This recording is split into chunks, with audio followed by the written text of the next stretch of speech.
in that case. So startup means any business what you start, whether it's a sole proprietor or a partnership or a LLP or any form of business what you want to set up. Even though you are not taking any permission from the government or any recognized authorities or bodies set up under the government, we still consider ourselves to be a startup. Okay, so that is the first point what I wanted to make. So coming back to the financial assistance, what is there? Let me make some one small presentation on the same. I'll share the PPT now. Okay, just let me share the PPT.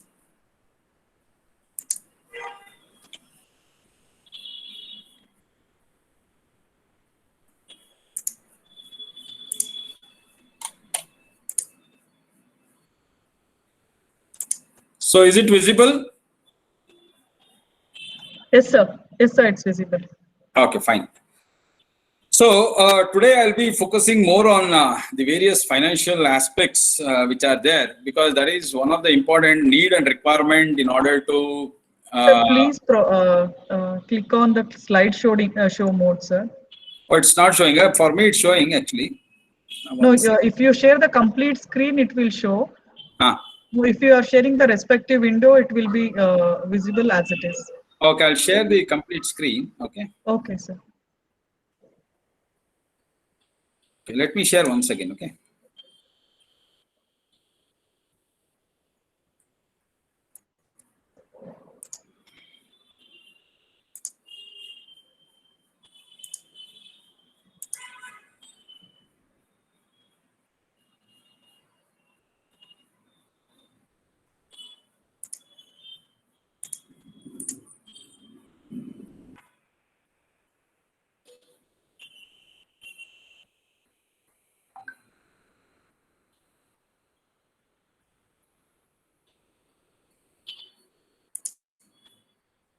Click on the presentation, sir.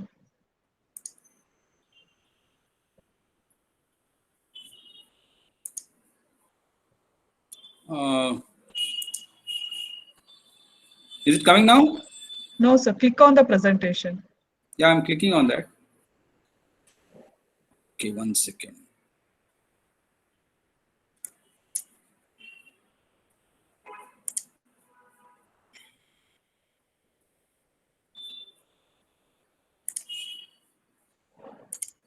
No, sir, it's not coming.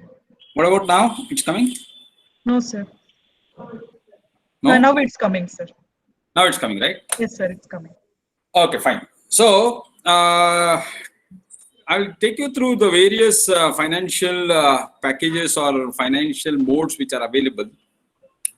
But today's business is something which has changed in the last couple of months, because due to this pandemic, there is a lot of changes which has happened in the funding pattern of the new entrants who are coming into the business, or for expansion of the existing business also. So even though the government came up with a mega Atmanirbhar Bharat scheme, where it wanted to fund almost around 20 lakh crores into different pillars of the organization modules and also into various sectors, that most of the schemes were addressed to the existing entrepreneurship who are already into business and were suffered because of the pandemic. But in order to uphold the existing business, the government has come up with a lot of initiatives, and it's a continuous process which is keep on happening over a period of time. And that we can see, especially in the share market, how the market is behaving in terms of investments which are getting into India after the dramatic change of what has been created under the pandemic era. So today business in India is to be looked into a different angle, which was not there prior to the last, before March 2020, we can say it. So whatever report we are reading or whatever the statistics we will be relying upon prior to 2020, according to me, will not show you any proper results or will not lead you to get proper information about where we are heading towards. So I think post-COVID, that is post-pandemic, we need to look the situation in a different way, because the sector itself has gone for tremendous change. and everything has changed. The concepts have gone for a change. The new modules have come up. The new ways of funding patterns have started already, and new wave or new wave of investors have come into the market. New instruments are coming into the market, and it's the right time where we need to capitalize on all this new technology and new fund-related assistance, what is coming from the global market to Indian market. So there needs to be a change in our approach when we talk about the financial aspects when we are looking into the business, because the pandemic has changed the entire relevance and significance of how to do business today in India. So we need to adopt to new models. We need to have a new study.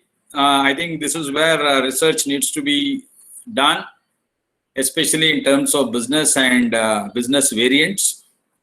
I think the government is focusing more on these compliances related things when it comes to how you look into the business for future. So there are many models which have come up in the recent years where goods are now converted into services. So we are seeing this type of changes which are happening in the business model. So once upon a time, what we called as goods is no more a goods today. It is all converting into services today. So be it Ola, Uber or whatever it is, people are not now fond enough to buy cars. Instead of buying cars and spending huge amount on maintenance and all those things, they are now thinking to take a car as a service. So whenever they want to go somewhere or whenever they want to hire a service of a car, they are ready to hire it because it works out cheap for them instead of purchasing a car and keeping it at home and finding parking space to park that car and maintenance on that car. And if you see the petrol rates and diesel rates which are going up like anything, so people are now thinking of shifting from purchasing the car to using it as a service instead of owning the car. Similarly with apartments and all those things, earlier it was a dream for every middle class people to go for purchase of house and construct a house or buy a site and construct a house and all those things. Today it is no more goods. Today it is becoming more of a service.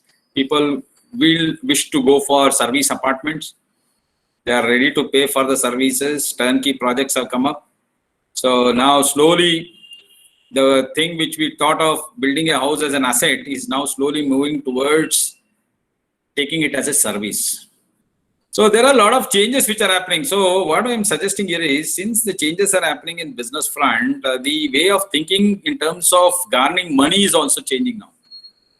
So the financial aspect, what we used to study traditionally, right, that is going for a little bit of change today. So there are a lot of businesses. I know a couple of my clients, right, they have started their business without any investment. It looks strange for you people. Okay, if I say, can you do a business without investment?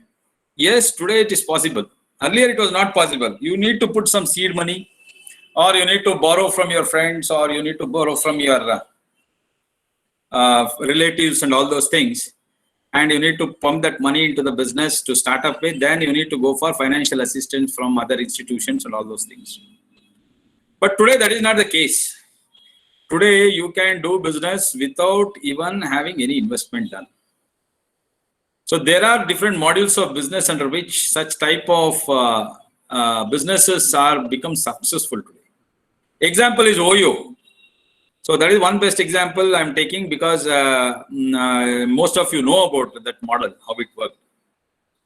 So today people want someone to connect with someone else in order to enlarge or engage into the business activities.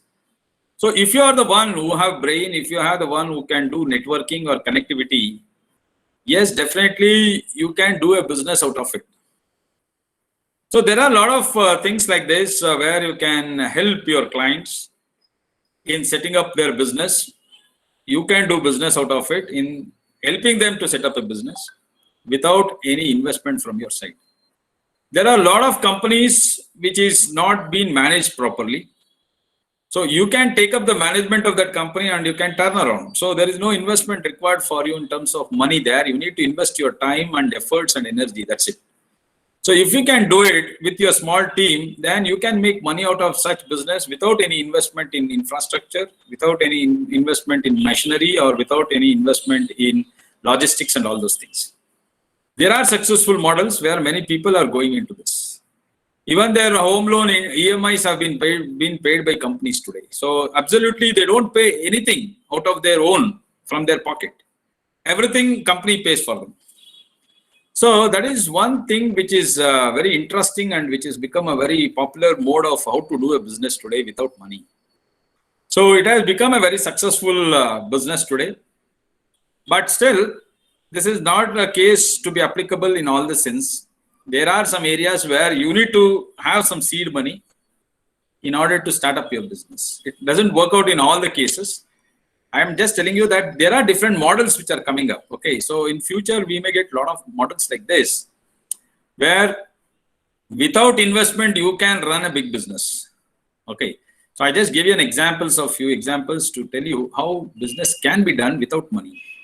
But yes, if you want to start a manufacturing plant or a processing plant or some basic service related industry, you need to put some seed money out of it. Okay, so that is there. That needs to be done. So let us approach this particular concept in two different ways. One is, if you are a new entrepreneur, how to do it. Slides are not changing, sir. Yeah, I'm not changing the slide as of now. Okay. Okay, sir. Okay, fine. So first of all, as a new entrepreneur, how do you start a business? And existing entrepreneur, how do you expand your business? And what is the financial aspect relating to these two things? Okay, so let me take you through the entire network of how the things work, where the investments are normally required in business. So we can classify the entire business module right from its initiation, where the concept of idea comes into picture, till the maturity, that is the final stage where you have already started capturing the market and started entering and started positioning yourself in that business. So these are called as stages of requirement of investments. So on the x-axis, there is a time period which has been given. On the y-axis, the profit part, that is revenue part we can think of instead of calling it as a profit part. So any business for that matter starts with an idea or the conceptual stage. Conceptual or idea stage is where your basic idea creeps into mind to start a business. That may be because of various triggering factors. It may be because of your passion, you may develop the idea. Or it may be because of someone telling you about these things. Or just like how in colleges or universities where entrepreneurship development cell is there and you are promoting various activities through that. And because of that, some people may get idea, okay, I also should start business, or I also should venture into business and all those things. So that is the first stage where the idea starts creeping up into the mind. So this is a very important stage because this is where the concept of business develops. But the idea just cannot be used for generating the business concepts. Idea needs to be converted into a proper business module. That's very important. So in this stage, early stage of concept generation and idea generation stage, you need to be having some funds, and that funding is called as self-funding or bootstrap. So we have seen many success stories of bootstrap entrepreneurs who have started business with their own fund, with their own cash outflows from their personal savings or from borrowing from their personal family or friends or relatives or whatever it is. And they have become self-sufficient entrepreneurs today without going for even single rupee borrowing from external sources. There are case studies where people have become a successful entrepreneurs just by bootstrapping fund. So bootstrapping is the initial cash outflow which you are generating from your internal sources, that is from your own sources, which is used in the business. You generate profit out of that, and the profit get reinvested into your business, and that's how it continues. So that means there is no outsider's liability as such within this type of environment. So bootstrapping is one thing which every new entrepreneur should think of. Okay, so bootstrapping can be in various forms and various sources. The major source is from your savings. You might be working in some company, or you might have quit that company, and you might, end of the day, you might have been having a lot of savings with you. And that savings becomes your investment. Or you can borrow from your own family members, and that can also become part of your bootstrapping funds. But literally speaking, bootstrapping is from your own source, not even from borrowing from family or friends or whatever it is. It is more of your own internal sources from where you generate investments from. So that is self-funding as such, we call it as. So this is a stage where you need to convert your ideas. You need to brief up your ideas. You need to go for further discussion of your ideas with the mentors and all those things.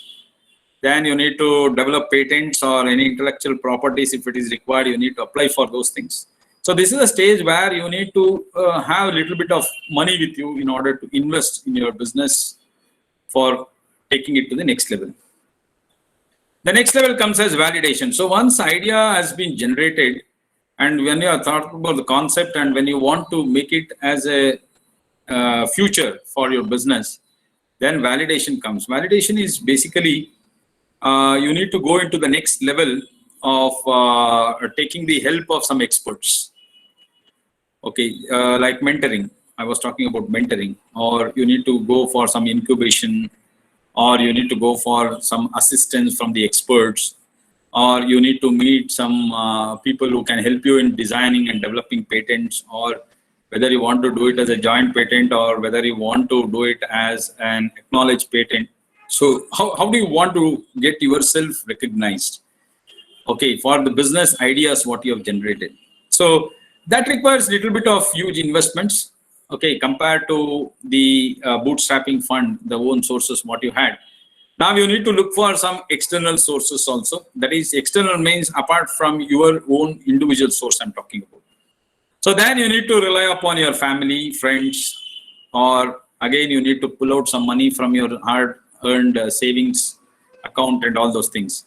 So validation stage is all about slowly moving into the conversion of your ideas into a business module. So still we are not decided about how the business will look, but we are giving a final touch to how the business should look. That is what a validation stage is all about. So then comes a prototype. Prototype is one thing where you need to rely upon others, rely upon a lot of scientists if you are into a research-based idea. Or you need to get in touch with experts in those areas who can design a product for you. If you want to design it on your own, or if you want to get it designed from someone else, third-party designing and all those things. So there again, you need to go for a little bit of huge investment. So here the concept of crowdfunding, business angels and venture companies comes into picture. I'll come to each of this in a little bit of detail going forward. So this is a stage where still bank doesn't fund you. So if you are of an intention to go for banks to ask for loan for your business, only option you get is collateral loans. They ask you to pledge some building or some site or some assets, tangible assets with them. Then only they will fund based on that. Okay, so they don't give you anything called as business loan as such. Okay, there are some schemes. I'll come back to the government scheme, and the government scheme has its own parameters. Okay, and they fund more of existing business rather than new businesses. Okay, so government funding is not a important source of funding at this point of time. So only thing is you need to rely upon the other sources, cheap sources of funds, and where there is no much collateral or no much securities to be given by you. So that is where crowdfunding, business angels and all these people come into picture. Then after prototype has been designed and tested, has been conducted successfully and all those things, then you need to go for launch of that product. Launching is something where you need to go for penetration of the product into a new market or an existing market, or wherever you think you can position that particular product into which market. That is called as launching of the product. So launching is a very good, big initiative actually. It involves a lot of promotional activities, advertisement and all those things. where usually the investment will be of little bit big, because today's competitive globe, taking the product and positioning the product into a market is a very challenging task. So launching involves a lot of various modes and ways of doing it. So which of the method you are adopting or which method you choose, right? Based on that, your investments also will go up. So very important situation here, launching, because that is how you just try to enter into the market which was not driven by any other factors which you know earlier. So that is a stage where you need to put your lot of efforts, and especially the funding. Again, bank doesn't fund anything here, or any financial institution for that matter doesn't fund for all these things. So you need to go for crowdfunding again, and angel capitals and venture fundings.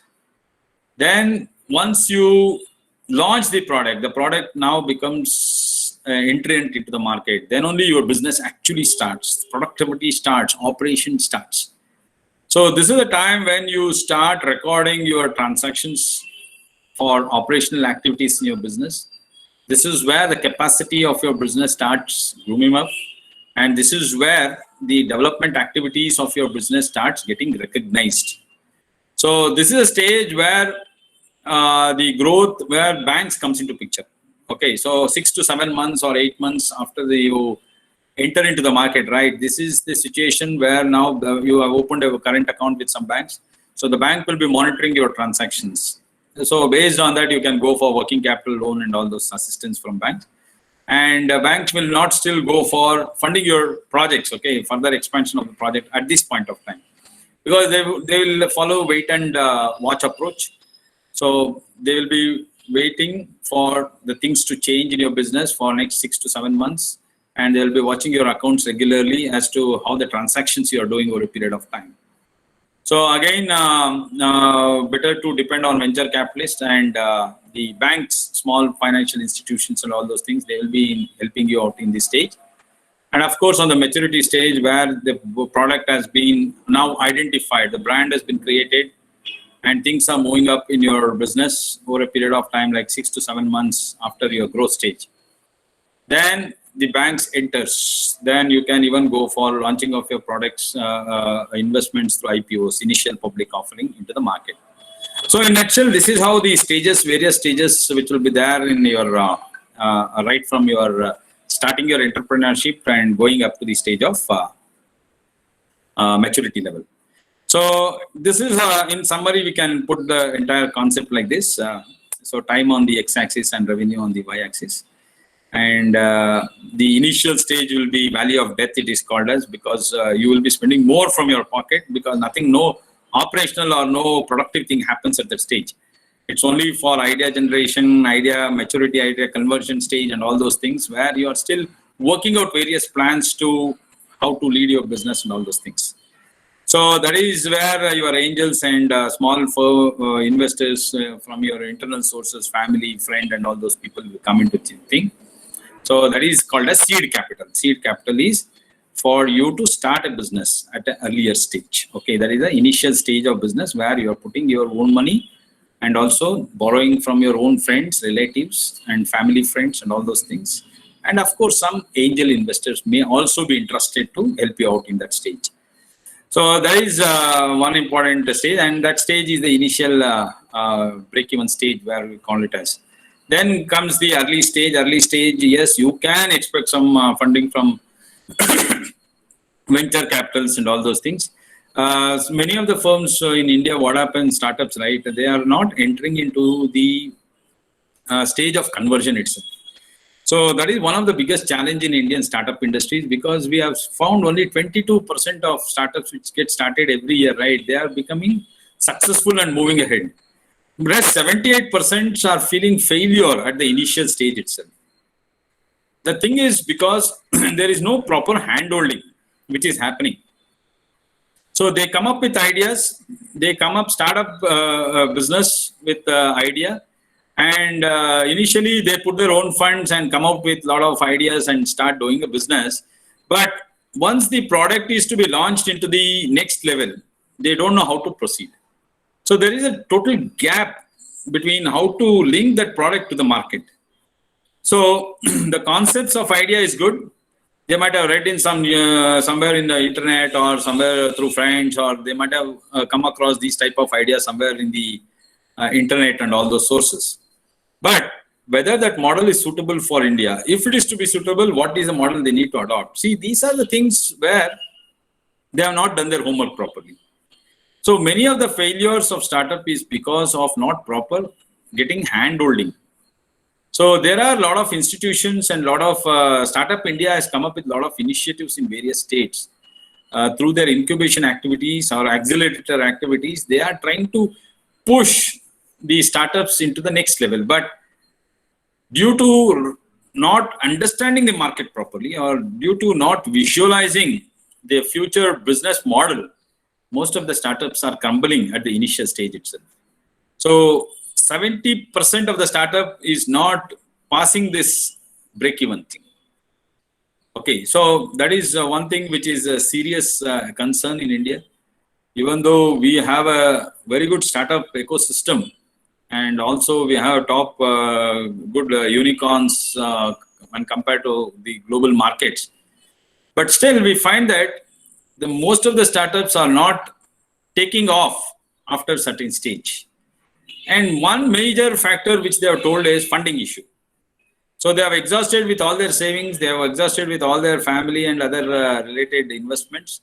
So when they go and approach banks, banks are not keen, or any financial institution for that matter is not keen in supporting their initiatives. That is correct, because bank has their own norms. Okay, they have their own norms. Even though government are saying you need to push the money for credit to the startups and improving the existing business, but banks are not still coming forward to do it. That is because in India, monetary policies are controlled by Reserve Bank of India. So government policy, if you see the clear arrangement of how things works in India, right? One thing is government, the other thing is the Reserve Bank of India. Reserve Bank of India is an autonomous body. Even though the governor of Reserve Bank of India is appointed by government, but he doesn't directly report to the government when it comes to the question of monetary policies. Framing of monetary policy is purely under the control of Reserve Bank of India. It doesn't come under Government of India. Only fiscal policy comes under Government of India. Monetary policy is a subject matter of Reserve Bank of India. Government can give only suggestions. So it is left to RBI to accept the suggestion or reject the suggestions. So that is the beauty of our central banks. So it is purely working on a regulatory model with under a different act of the parliament, where it is government cannot interfere in its decision-making body. Government can give only suggestions, but it cannot interfere and say that why don't you fund the startup industries, or why don't you release more funds for these sectors and all those things. So it is a prerogative power of the Reserve Bank of India to take decision on timely matters in form of monetary policies, where they will be giving instructions to the banks which are coming under their purview. And each bank has its own norms. Okay, so this is another important factor which you need to understand. Banking sector has its own norms. So what SBI gives is not what Canara Bank does, or what Canara Bank does may not be what HDFC Bank does. Okay, they have their own criteria, they have their own norms. Some bank may focus on more on personal loans, some bank may focus more on housing loan. They may give less percentage to industrial needs and all those things. So depending upon the banking sector is not a correct idea in today's running of business. So many people think that getting funds from bank will help them in starting an industry. That's not a correct idea as of now, because bank has its own norms, and even though government says also, they don't do it. That was clearly visible when the government came up with a stimulus package of 20 lakh crores in July 2020. And government said, go for this. They came up with different modules saying that this is how you need to do it, and this is what the funding you need to do for stressed industries, and for those industries you need to give so much moratorium period and all those things they came up with. But still, the bank had their own decision, and many people went and many entrepreneurs went and complained, saying that whatever the instructions government has given has not been followed by many banks. Yes, bank doesn't do it because monetary policy is not coming directly under the government. They can just implement the policies, whatever the government says, but subject to whatever the condition they want to put internally, they will do it. So banking sector is not a proper investment module today for a lot of entrepreneurs. So coming back to the stage, you can see how much time it takes in your business. So if you see the cycle, financing cycle here, your break-even stage is almost around 20 to 25% of your total time, and 70% of your total time will be on the VCs or strategic alliances which you venture into. That is the stage where you need to progress your business into. And of course, when the business moves towards the next level, right, then it's time for you to go for expansion.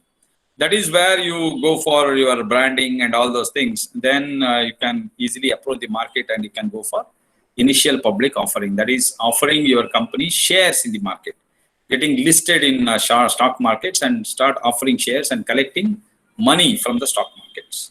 So this is one way of things how it goes. Now let us understand some of the concept of what are the different investment sources which are available, financing sources.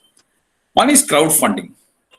So I think most of you might be aware of this crowdfunding. The name itself tells you it's crowdfunding. So RBI has told clearly what is this crowdfunding means in India. It is solicitation of funds from multiple investors through a web-based platform or social networking site for a specific project, business venture, or social cause. So that means social cause can be even for, you can raise these funds for your charitable activities also. It's not only for business they are talking about. You can raise this money even for charitable purposes. And it's a very easy mode of raising funds today through crowdfunding. Okay, so this has come up as a boon for most of the startups where they were initially finding it difficult to get funds for the projects. So today, this market has gone such a way that we see almost around more than 2,000 crowdfunding agencies or bodies in India which are prevalent today. And they are the people who have worked hard during the COVID time in order to support the sectors which were really in need of money. So crowdfunding is one activity which can give assurance to a lot of startups in order to get their funds at a proper time, that is at the initial stage. So how it works, it's very simple method wherein an entrepreneur will put up a detailed description of his business in a crowding platform. So there are a lot of crowdfunding platforms in the form of internet websites and all those things. They have their own platforms under which they operate with. So what you need to do is you need to just log into that. There is login, user ID, password, and some sites are chargeable also. So I'll share you what are the important sites which are available today. And the major sites, I will just share what are the major sites. Okay, I'll not share all the list of entire crowdfunding agencies. Major crowdfunding agencies, I'll share the list today. Okay, so what you need to do, you need to just enter into that, get the user ID, password, and pay some money for that and get registered, and you just enter into that platform. So there you need to talk about whatever your goals and what is your business and all those things. You need to put a small PPT like thing. You need to give all the presentation about your business and how the business moves towards and what are the users' advantages and all those things. So it's basically about your business plan. Okay, you need to put your business plan there. And it will be a generic document which will be viewed by a lot of people across the globe. So anyone if finds interested in your ideas or anyone finds interested in supporting you, then he will directly come and contact you for helping you out. So the biggest advantage of this crowdfunding is not only getting investments. More than that, you get networking. That's very important. Because let us say some X is sitting in some other country and he will be having a lot of experience or expertise, or He may be a person who may be having a lot of contacts across the globe. So then he thinks, okay, why don't I encourage this guy, okay, this particular new entrepreneur, and try to get a lot of work from other countries and try to link that also. So that is networking. So he's not only funding you, but he's also sharing his experience or expertise in that area, or is trying to connect you to other people whom you are not aware of. So that is the biggest advantage of crowdfunding is. So crowdfunding is you get a lot of people who come to venture into a business. And not only that, they will also get some contacts for you. That's very important. So your marketing is becoming very easy. So you can focus both on getting funds as well as focusing on marketing also. And also getting expertise knowledge, sharing from that person. So getting knowledge in that domain, whichever is, if he is the person who is having domain expertise in that particular field, right? He will be ready to help you in that field also. Plus, he will be also doing networking for you. You can give his contacts details so that you can even keep in touch with his customers or clients or their associates or whatever it is. So that is the beauty of crowdfunding. So it's not only funding which is coming there, it's coming, the entire gamut of things, what comes along with that is very important. So what are the basic categories of crowdfunding? See, crowdfunding can go in two different ways. One is community crowdfunding, another is financial return crowdfunding. So as the name itself tells, community crowdfunding is basically to support some non-profit related activities or initiatives. It's more of charitable in nature. Okay, so they don't expect any return for the investments what they are doing in form of ROI, that is return on investment. They are basically looking at in the form of donations, giving in the form of donations in order to help that charity related activities. Or they may be expecting some rewards in the form of some tangible worth of some gifts or something like that. So they don't expect to give you return in the form of interest or dividends or whatever it is.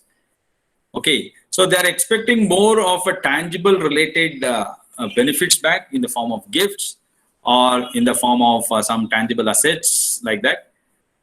They are not interested to get interest on the investments what they're doing there. So that means the objective is only not for profit here. They don't put the money for profit initiative. Rather than charity or services become the major focus of crowdfunding. So we saw a lot of crowdfunding activities happening for a lot of NGOs during the pandemic season. So many foreign countries came up with a lot of investment, and this sector in the last 8 months has grown like anything. And we have seen a lot of new crowdfunders who have joined into the market. Because most of the people who lost their job, who had a lot of money in their kitty, right? Those people have now become interested in investing those, because now they don't think even banking sector is profitable or risk-free place where they can park their money with. So what they're thinking, instead of putting that money into the banks or any financial institutions, since they find that there is a risk associated with that because of NPA related issues and all those things, what they're doing, let us ourselves pool these funds and see any other business opportunities are available for us where we can get engaged with those people. So there, due to pandemic, many people lost their job, and that huge money which has come to them is now they are looking for good investment opportunities which are available in the business. So where they can be part of it, or they can even fund it and they can manage those initiatives. So this is a time where a lot of charitable related institutions like NGOs and trusts, right? They received a huge fund, okay, from not only from domestic but from international sources also.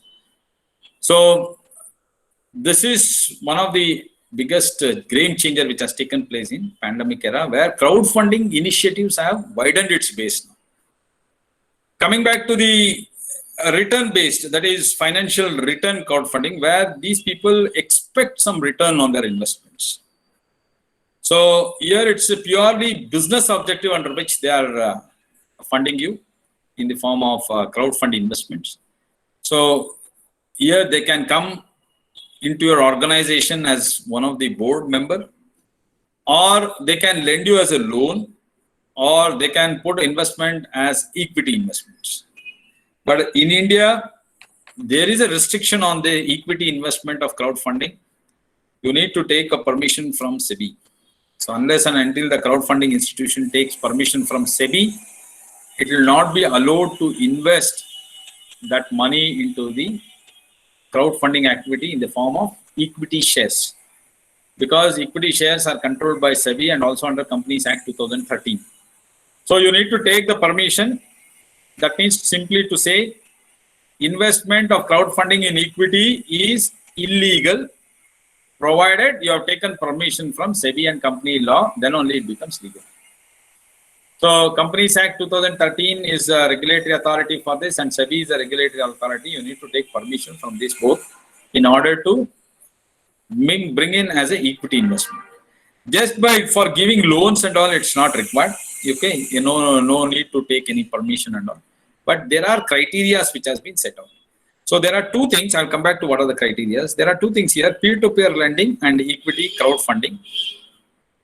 Peer-to-peer lending is a very important module today. P2P lending, we call it as in business, a very important module which we have come across. So here, peer-to-peer lending happens basically to collect funds and also to lend funds. So you act as a middleman and you try to bridge the gap between the lenders and the depositors. So very important initiative, and a very active initiative also, which is happening in business today. And we are seeing a lot of transactions taking place in peer-to-peer lending in the market today. And of course, equity crowdfunding, I told you, equity crowdfunding is illegal if you don't take permission from SEBI and Companies Act. Okay, so you need to do according to Companies Act. You need to form a company, get registered for doing such type of initiatives of crowdfunding where equity investments will be also done. Take the permission and then do it, it becomes legal. So coming back to the people who are involved in this crowdfunding, there are three important people who are involved in this. One is the entities that intends to raise money through the platform. That is the startups, basically.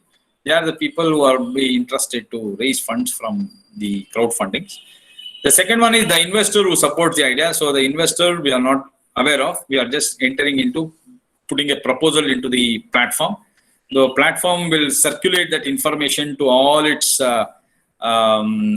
members. So any member who is interested, he will come forward and he'll go for more and more information. He will ask with you, and then he will negotiate with you. Then a deal is signed between you and that investor, and that's how the things carry forward further. And the last is the platform which brings together the fundraisers and the investor. This is basically the platform what I was talking about. Yeah, ಅಲ್ಲ sir, ನಾನು Ramakrishna sir continuous ಆಗಿ ಕೂರ್ತಾ ಇದ್ದೀವಿ. ಬರ್ತಾರೆ ಹೋಗ್ತಾರೆ. Can you mute, madam, please? Yeah, 1 second, sir. Yeah. Sir, there's a question from Vaishali madam and Krishna Prasad, sir. Yeah, madam. Since we share idea in public platform, and since our idea is not copyrighted, it is not vulnerable. Okay, very good question actually. It's a very good question. See, idea means you don't share your entire process related ideas. Okay, you just think about, I will be venturing into business and I will be doing a business of running a motor vehicle or inventing a new motor vehicle. Don't tell what is that motor vehicle, how do you invent, and what are the things you are doing it in that and all those things. See, the technology behind that need not be explained. Okay, you will be getting copyright and patent for the technology, how the process happens or how the design happens and all those things. So crowdfunders doesn't need such information about the specification or the technological aspects which are involved in that particular business. They are just only looking at your business module. So what is that your business you will be doing? They don't ask how you will be doing. They are asking what is that business you will be doing and what is that benefit I will be getting from that business in future. So they will vet that whether it's a vulnerable idea or not. But no need for you to share how do you do that process or what is the technology behind that process. So how do you do that particular activity under different circumstances. No need to do all those things. You need to give only the outcome. Okay, what is that business you are doing, and how do you think that business has a market for future, and where you will be positioning that particular business in future. So those are the things only you need to tell them. So you are exactly right when you are asking that question today, because whatever secrets are there, trade secrets are there, that may be becoming a public document tomorrow, and that may be taken over by some competitors, and you may lose business tomorrow. Yes, you are exactly right. So here, whenever we are sharing any information with crowdfunding, we are just telling about what is it we are into, not how we will be doing it. Okay, how we will be doing it is our trade secrets again. Okay, so that we will not be sharing with the crowdfundings. Okay, very good. So any other questions? Or else we'll take the question at the end.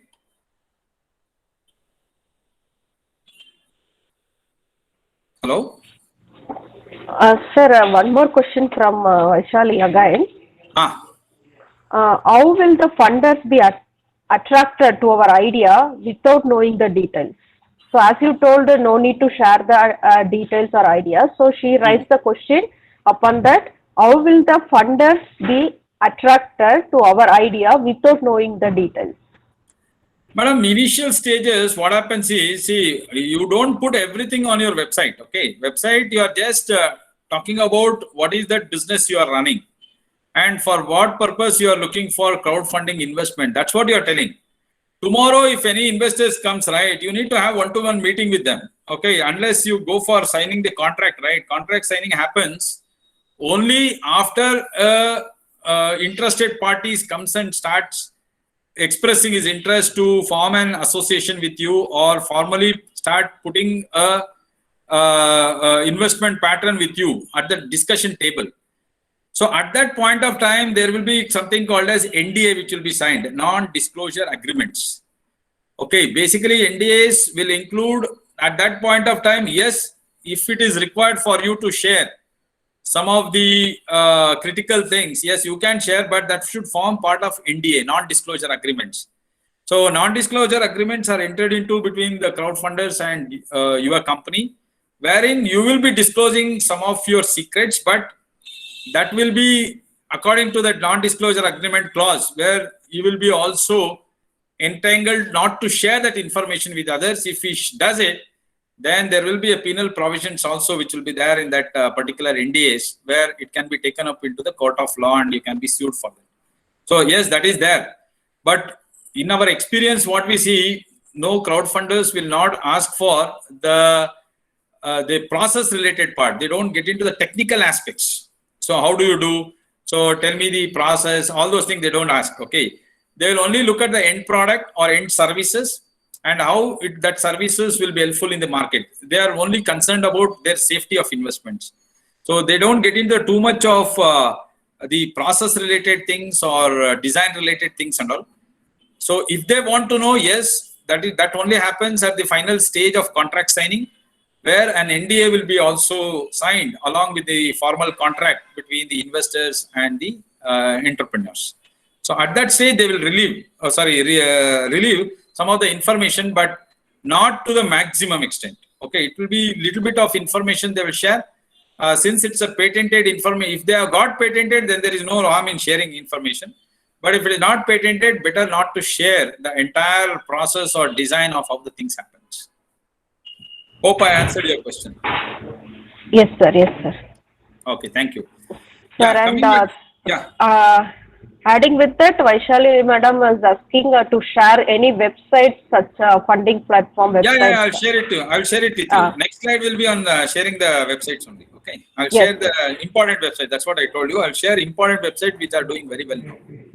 Okay, sir. One more question is there. Can we have right now or at the end of the session we can have, sir? I think at the end of session we can pull together and we can answer it. Yes, ma'am. Thank you, sir. So that it doesn't get distorted now. Yes, okay, sir. Okay, we'll continue. Okay. Yes, sir. We can continue. Okay, fine. So next is accelerator investors in India. This is a very important accelerator. You know, the application of accelerator where you apply that. It's in car or any two-wheelers or whenever you say, you have something called as accelerator cable there. So what is the use of accelerator? Accelerator is just to handhold or push or give some strength to your vehicle so that it moves fast. Similarly, the concept of accelerator investors are there in India, and this is nothing but the crowdfunding part what the government has told.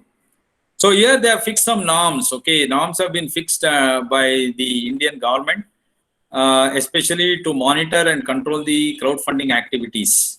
So I'll not get into too much of the detail. This is more of the regulatory part which is there in India.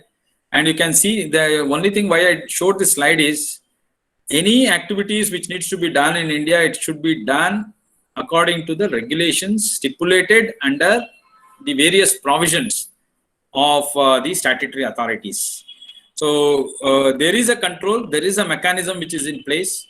So someone who wants to become a crowdfunder or who wants to get into that crowdfunding activity, right? Simply they can't just walk in and start doing their business. There are some regulatory activities which you need to follow. So permission from SEBI, and you need to form according to Companies Act. That's a very important regulating activities what it has been told. And also they have put some stipulations and conditions like compliances with minimum net worth of rupees. So companies should have minimum net worth of rupees 20 crores or who have a maximum annual gross income of 10 lakhs in case of individuals.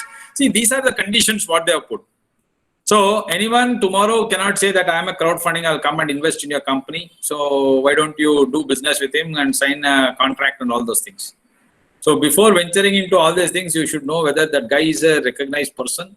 Okay, has he been statutorily recognized or not, all those things. So this is very important. So accelerator investors in India has been controlled or monitored or regulated by various provisions of various acts. So one of the important announcement what this budget has been in this budget is that they are bringing something called as security codes, security market codes rather, we can call it as security market codes, where they want to bring all the 4 different acts which are there for security markets, right? Like SEBI, Depositories Act, and Contracts Acts and all those things, Security Contracts Act and all those things. There are already 4 acts which are there. So they want to bring all the 4 acts under one code. So that is what the budget proposal is all about. They want to make these things very simple. Okay, today it's a very complicated things. A lot of complications are there when we talk about raising funds through crowdfunding or angel funding or venture capitalist and all those things. So government wants to streamline this. They want to make it a very simple affair. So that's why they are moving into the charter. They have told even about security charters also, and about even security codes also, security market codes. So I think going forward in the coming months, we can see a lot of transformation changes happening in this funding activities, where we need to encourage ease of doing business in India. So that is the objective of the government, and they are trying to remove all the restrictions, whatever you can see here, right? I think most of the restrictions will be streamlined in the coming months. So that we can expect from this government. That is what the budget proposal is all about, capital markets. They have made a lot of announcements in the budget.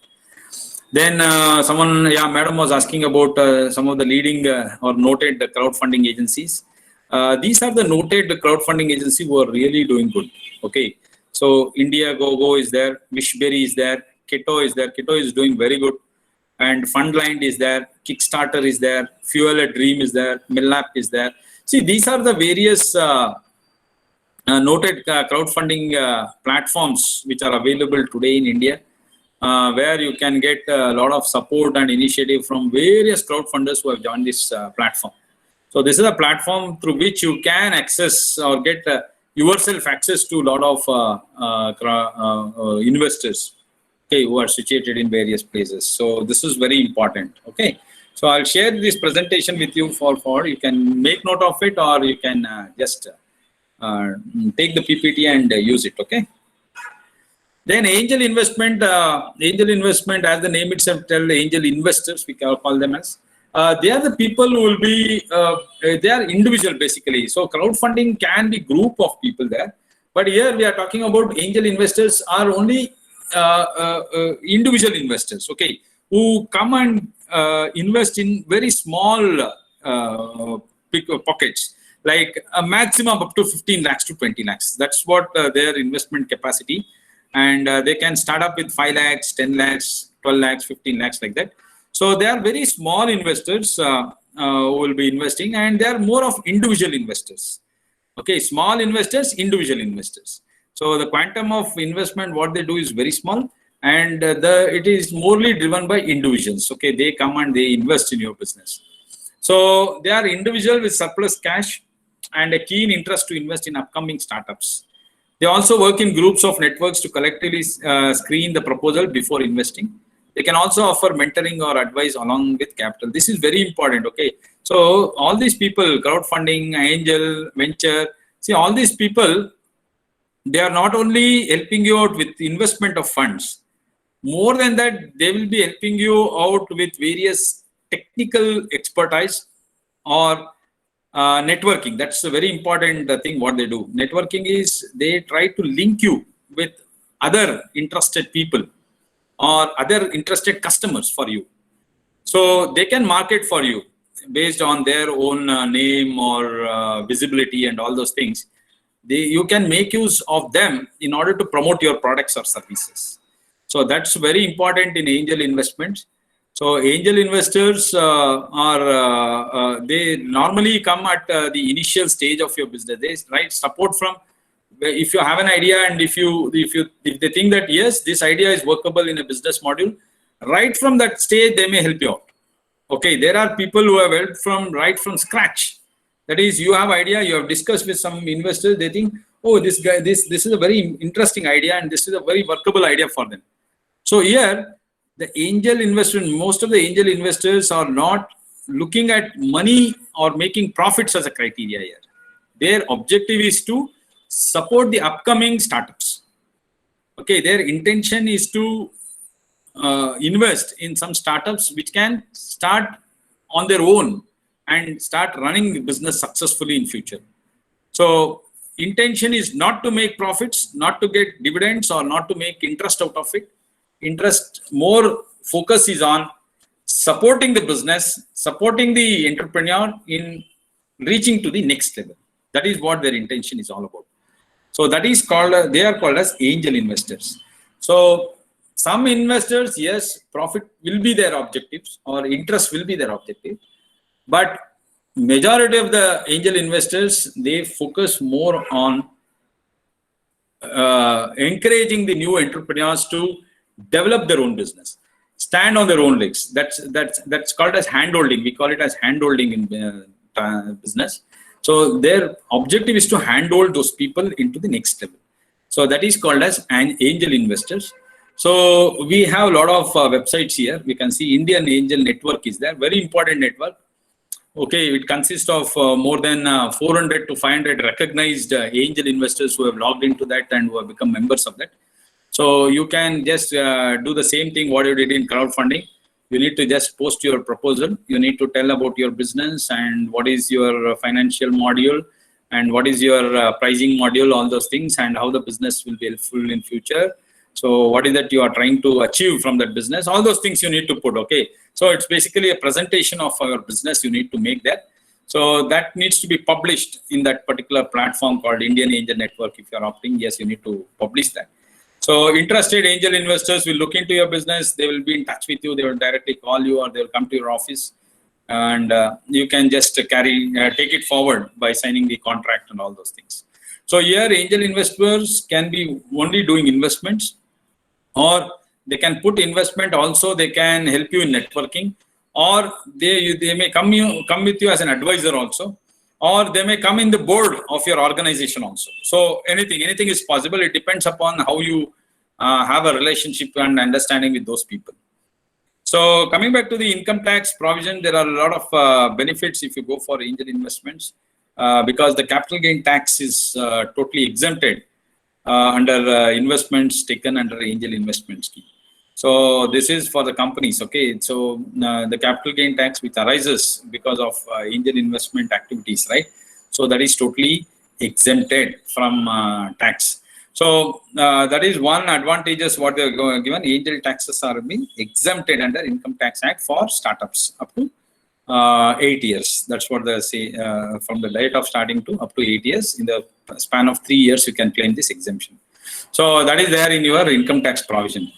So some of the important angel networking sites are Indian Angel Network is one, Mumbai Angels are there, Hyderabad Angels are there, like this. These are the major thing, and still a lot of things are there. Okay, if you just Google around, you can see a lot of angel investor sites which are there. So these are the prominent one which I'm talking about. And India Angel Network is the most trusted angel networking sites which are available in India. Then comes venture capitalist. It's a more formal way of doing business here. Okay, so there we talked about individuals who are coming together.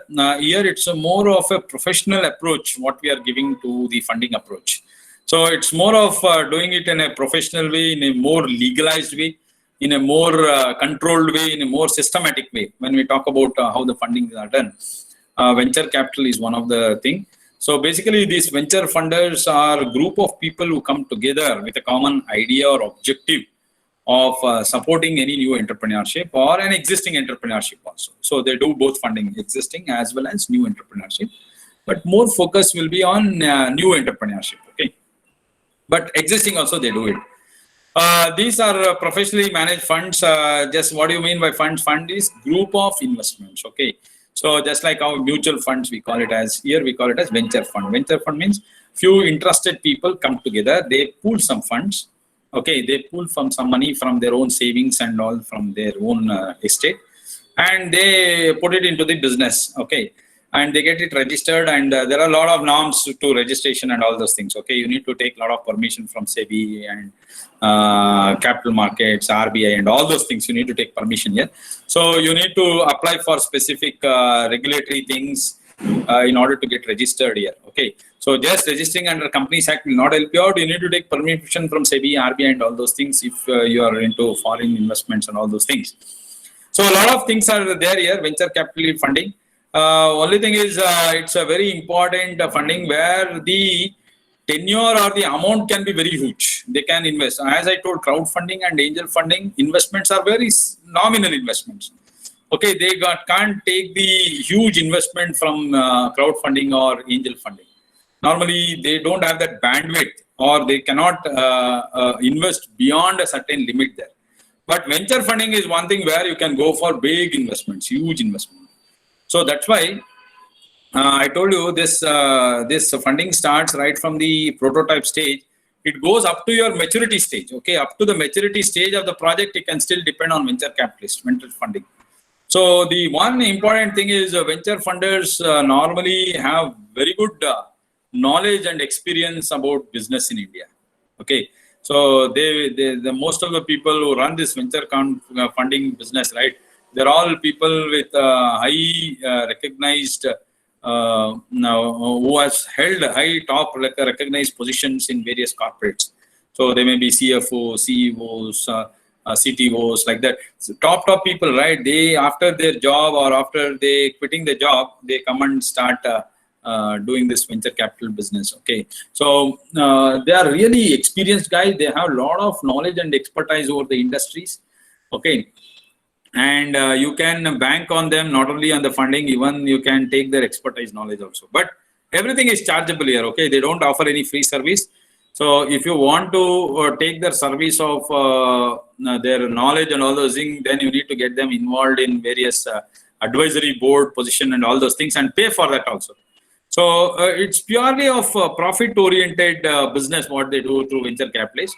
So there is nothing called as service-oriented here, unlike crowdfunding, where we told donations can be offered through crowdfunding. Here that is not the case. Okay, here there is no question of donation. It's purely profit-oriented. Okay, and knowledge is one of the very important thing what you can gain from those people, and they may come in the form of representing you in the boards also. So they can become shareholders, they can become board of directors, or they can help you out in various advisory services. And their support can be up to the growth or maturity stage. Even at maturity stage also, if you are not willing to go for bank source of fund, right, you can depend on venture capitalists. So they start right from the prototype. They don't go for initial funding, seed funding and all, they don't do it. Okay, that is initial stage of funding, they don't help you out. Only after the business concepts gets adopted, or once you do start developing the prototype, that shows they pitch into the business only when the business concepts are materialized. Okay, that means to say, when the seriousness of the business starts flowing, then only these people can be approached. And initial stage, they don't fund you at a very big scale because they don't want to take huge risk. So they don't take huge risk at the initial stage. But going forward, yes, they'll be part of your organization, and accordingly, they will be pumping the money into your business. So that is one great thing. So they will even help you out in acquisition of business and all those things. So if you are interested for merger, takeover, acquisition, or diversification, expansion, all these things, they are ready to fund you. So they provide even expertise, mentorship, and act as a litmus test for where organizing going, evaluating the business from the sustainability and scalability point of view. That's what I told. These are all professional people. So they are coming with you with vast knowledge and experience. So you can bank upon those things also, apart from only taking investments, right? You can bank upon their experience and expertise in that particular field. That's very important. So we have a lot of important venture capitalist businesses which are there. Nexus Venture Partner is one of the important venture funding business which is there. Helion Ventures is there. Kalari Capital is there. Hassel Partners are there. Bloom Ventures are there. Canon is there. Besmer Ventures are there. See, like this, lot of ventures are there. These are very important ventures where I've taken depending upon their capitalization rates. Okay, how much they have capitalized in the market over a period of time, and how much industry startups they have supported. Based on that, I have taken only few of them. Okay, so there are a lot of venture capitalists, and it has become a very popular mode of alternative funding other than banking finance today. So formal financial institutions slowly are getting moved into the next level of activities now. So these people are getting a lot of weightage today in the market. So government also has come up with a lot of initiatives in its union budget where they want to encourage more and more such people to come and assist the entrepreneurship, because they know that banking sector has its own norms where they cannot venture into supporting the new entrepreneurs because of huge risk which is involved in that. So keeping those things in mind, these alternative sources of or the second level investment patterns are now developing in India, and that is a very good sign actually. What are the factors to be considered before taking VC? Is one of the equity shares. Second one is involves high risk. Okay, so because they are funding the business which has not still positioned in the business market itself. Okay, they are funding it that. So it's a huge risk which they'll be undertaking. Then partnership constraints. So only thing is, I told you, these people may even ask for share in profits, or they may even ask for share in the directorship also, or in the board also. So when they're asking share in all these things, they're definitely somewhere your hard-earned efforts of starting a business, you are slowly getting other people also to dominate among you. So that is one concern. So in initial stages, yes, they may be bringing investment and ideas and all those things, but going forward, there is a chance that they may dominate over you. So whatever the ideas, whatever the concepts you have done, they may ask you to change it in future, or they may ask you to take their permission for which each and everything you want to make changes in future. So somewhere your freedom in future will be curtailed if you go for venture capitalists, especially in the form of inviting those people into the board, or giving them some responsible position in your organization. So that is where partnership constraints comes into picture here. Then a possible win-win situation, yes, of course, because you are not only getting funds, you are getting a lot of expertise, views and ideas of knowledgeable people.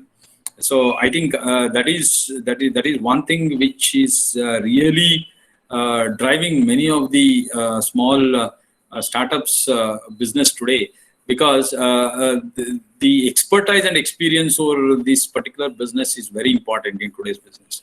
So these people come with knowledge. Okay, they are not only funders; they come with a lot of technical knowledge, expertise in those fields. A lot of connectivity will be there. A lot of linkages will be there for them in various part of the world. So even that also they are sharing with you.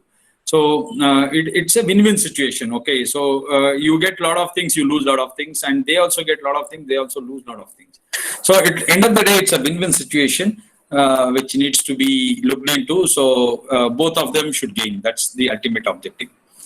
So I'll not get into this. IPO is there. IPO is one of the important funding requirements which are there in the form of initial public offering. Normally, you need to go for listing of a company. So this cannot be initially formulated for small startups. Okay, startups doesn't come under IPOs initially because there are a lot of conditions which you need to fulfill under SEBI guidelines where you want to go for an IPO. So IPO in startups will come only after you reach a vesting age. Once your product become matured, when the market you have started positioning your product in the market and you are there in the market for last 6 months, 7 months, then you are getting good expansion opportunities for you. Then it's time for you to go for listing. So this is not a thing which can be done at initial stage for startups. But there are companies which will be floated in big scale, which goes for IPOs initially itself. That is not for small ventures which are started in a startup mode. So most of the startups think about IPO only after reaching the maturity stage. So IPOs are one of the cheapest sources of fund which you can raise in the market. So it can be raised either in the form of equities, preference, or debentures also. So any form, any mode you can do it. But this will not be at the initial stage. Okay, so initial stage, if you want to do it, you need to think in a big, huge investment projects. Okay, not for regular startups we can think of. So this will come only at the stage of maturity. So that is called as initial public offering. Then funding from business incubators and accelerators. So even these people are also very encouraging. Encouraging business modules which will be helping now. So today, if you go to any nationalized banks, they come with the incubator schemes also. So today it's end-to-end assistance what they are trying to give for those startups which qualifies for certain requirements and needs as per the Startup India plan. So if the government is coming up with in order to encourage very good startups through giving business incubations and also through providing funds through accelerator schemes. So there are a lot of banks like State Bank of India, Canara Bank, and all these banks have come up with incubation, setting up of incubation centers and putting the money into that and encouraging, giving handholding from right from the idea generation stage up to the startup business and running business for 6 to 7 months. Okay, till that stage, they will be giving handholding, and in that process of giving handholding, they will do the incubation services related activities also, and also they try to accelerate the business to the next level. So this is there in even IIM also has some of the initiative, whatever they have set up, and many technical institutes like IIT, IISc, all these people are doing this. Okay. They do all the end-to-end, even right from incorporation of your companies, mentoring your ideas, incorporation of company, taking care of all the statutory things, getting funding done, and handholding for marketing-related things, till the stage where you stand up on your own legs and start running your business, right? Till that point, they do all activities for you. So even funding will be done in that stage. So this is a very important thing, but there will be a lot of challenges here because not all the projects will be selected. Okay, they have criteria for it, and they have their own assessment procedures which they will be doing it. So based on the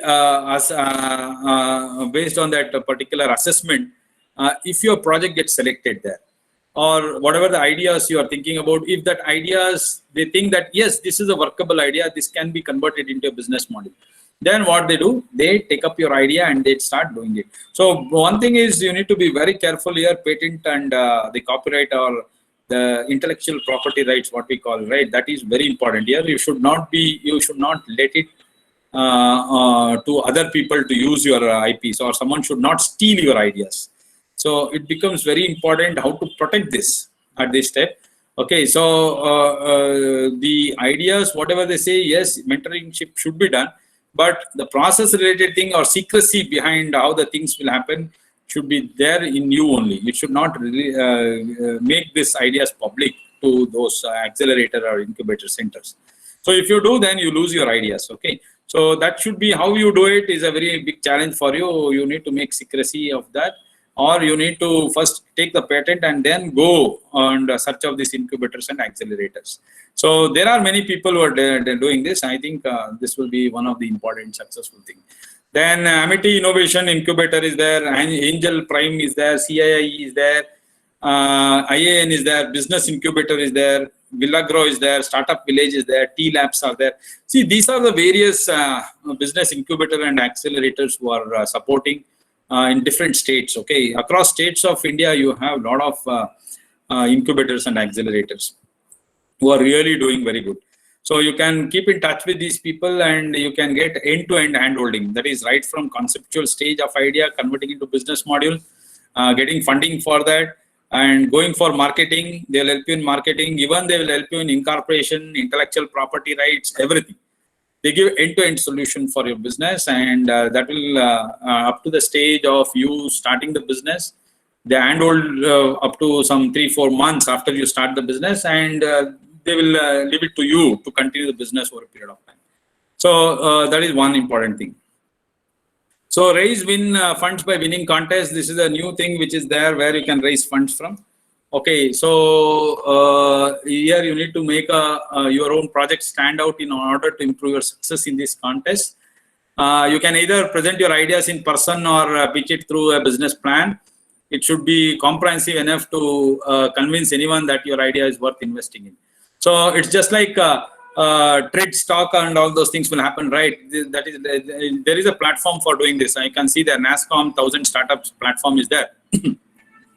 Where you can just present your ideas, or you can give a talk about your project and all those things. And if that gets shortlisted or selected, right, then companies like NASSCOM, Microsoft, all these people will come forward to invest in your business. So this is one thing. This is just like participating in a contest, okay, and winning the contest from various competitors.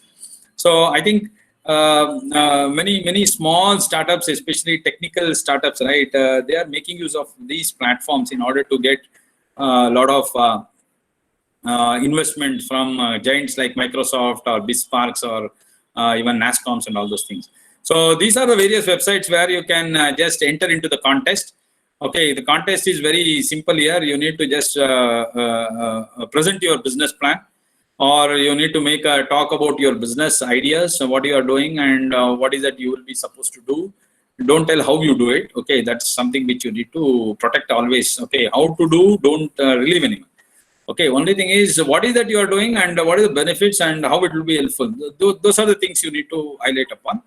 Rest of the things, don't disclose them at that stage. Okay, so if they are interested, let them come forward, then you can discuss and take it forward. Till that time, don't relieve the ideas as to the process, how it is done, or the technology behind how you do it and all those things. That should be kept as a top secret. So that is by winning contest. These are the sites where you can go and just give a talk and or make presentation and try to get those people, and you can win those contests.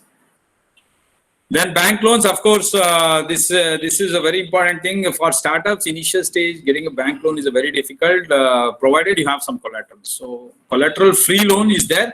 I'll tell you what are the collateral free loan which is there. But most of the loan is collateral loan itself. So if you approach bank, right, if you go and tell there is a scheme in government, why you are not funding, they say no, we don't have that particular scheme which is running. So I told you this, why these things happen when government announces a scheme and why banks doesn't come out with that schemes properly. So there is always a disconnect which is happening, even though the ministry has warned, or Prime Minister himself warned these bank people. Okay, but still they have their own limitations here. They have their own norms under which they will be lending it to the business community. So salaried classes, personal loan and all they'll give, but housing loan also they'll give. But when it comes to the question of business or agriculture purpose, they have their own criterias where they don't want to take use risk. So because it's all depositor money which they will be lending, and they are too much worried about the risk factor involved if they fund in business. Bank loans can be in the form of working capital loan, that is your daily requirement of funds based on your stock movement and all those things, and term loan for your machineries. Okay, normally term loan is given for only new machineries. Okay, and if you are going for second-hand machineries, they don't fund you. It's only for new machineries what they fund. So here, term loan can be what the percentage of term loan will be. 85% of the machinery cost will be funded. Okay. So machinery includes all your equipment, furnitures, interiors, and all those things. Okay. So 85% they will fund you. 15% you need to fund from your own pocket. Okay. So working capital they will fund you 75%. 25% you need to fund from your own pocket here. So what are the basic documents you use is you need to do it through a project plan. Okay. I think there is one more session on project report preparation and all. So that becomes a crucial document for you. So project report is based on which the funding happens. So whenever they want to fund you, you need to give a project report for at least 5 to 7 years. Okay, depending upon the loan, whatever you want to opt for. So if it is a working capital loan, 3 to 5 years they ask. If it's for personal term loan and working capital both put together, it will be for 5 to 7 years. So 5 to 7 years projections. If you are a new business, you need to give 5 to 7 years projection. If it is an existing business, you need to give 2 years of your last balance sheet and audited accounts, plus next 3 years of your projections. So that is for expansion purpose. So this is basically based on the project report and based on the collateral if it is a existing business. Okay, if you are going for loan about 10 lakh rupees. Why? Because 10 lakh there is a scheme called as Mudra Yojana. So Mudra Yojana is a scheme which is a collateral-free loan up to 10 lakh rupees. So in any nationalized bank or any NBFCs, they are running the scheme from the government, Prime Minister Mudra Yojana. Okay. Here, there is no need for you to give any collaterals. Loan is sanctioned only purely based on your project report. So whatever the project report you are preparing, right, based on that funding happens. So for startups, they give up to 50,000 rupees. For those startups which has already started initiative and which is in the progress of continuing the business, it will be up to 5 lakh. And another scheme is there where it is for already existing for more than 1 year, 2 years into the business, 5 lakh to 10 lakh they give.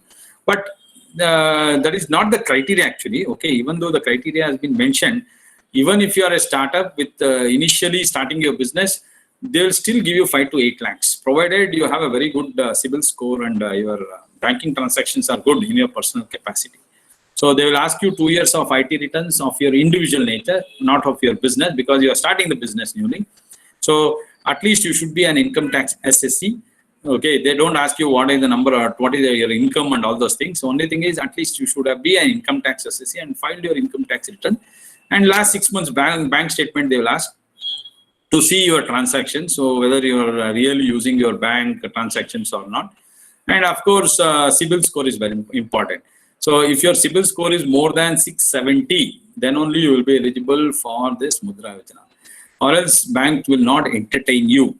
So sometimes even some banks will ask for more than 700 also. But minimum criteria is 670, somewhere around 650 to 670, you can be considered. Okay, that is one of the criterias.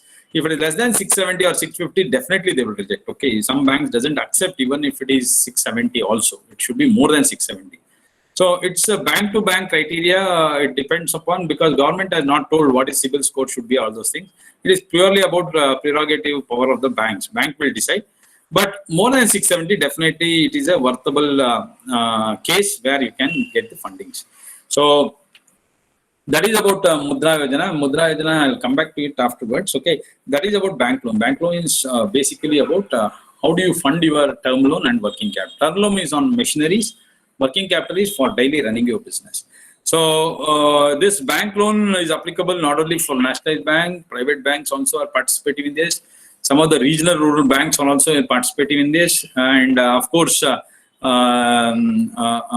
cooperative banks to some extent they are participating, not rural cooperative banks like Gramina banks, all those things, they don't participate in this. And this loan is for all categories of business. Okay, it can be business can be for technical startups, or it can be for trading activities, or it can be for any service or activities. So for anything, bank will fund you. Okay, provided those products which are coming under NABARD scheme also. Sometimes even those projects which come under NABARD scheme also, even though it is for agriculture purpose, for anything relating to agri management or agri business related, right?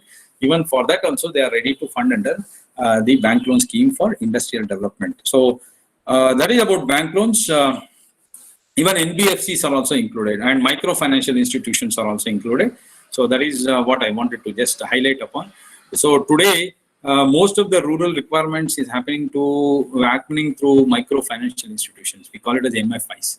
So they are doing very great job today. Okay, even though they don't lend it at a very high rate, but they are lending at very small amount. But they're lending it for direct cause, okay, for starting up small entrepreneurship in villages or rural areas. So normally we know that 365 days is not the total farming season for people in rural areas. So they have a lot of ample time left from one sowing season to another sowing season. So they take up a lot of small entrepreneurship business in their household, or it can be in their own locality or in their own districts or villages.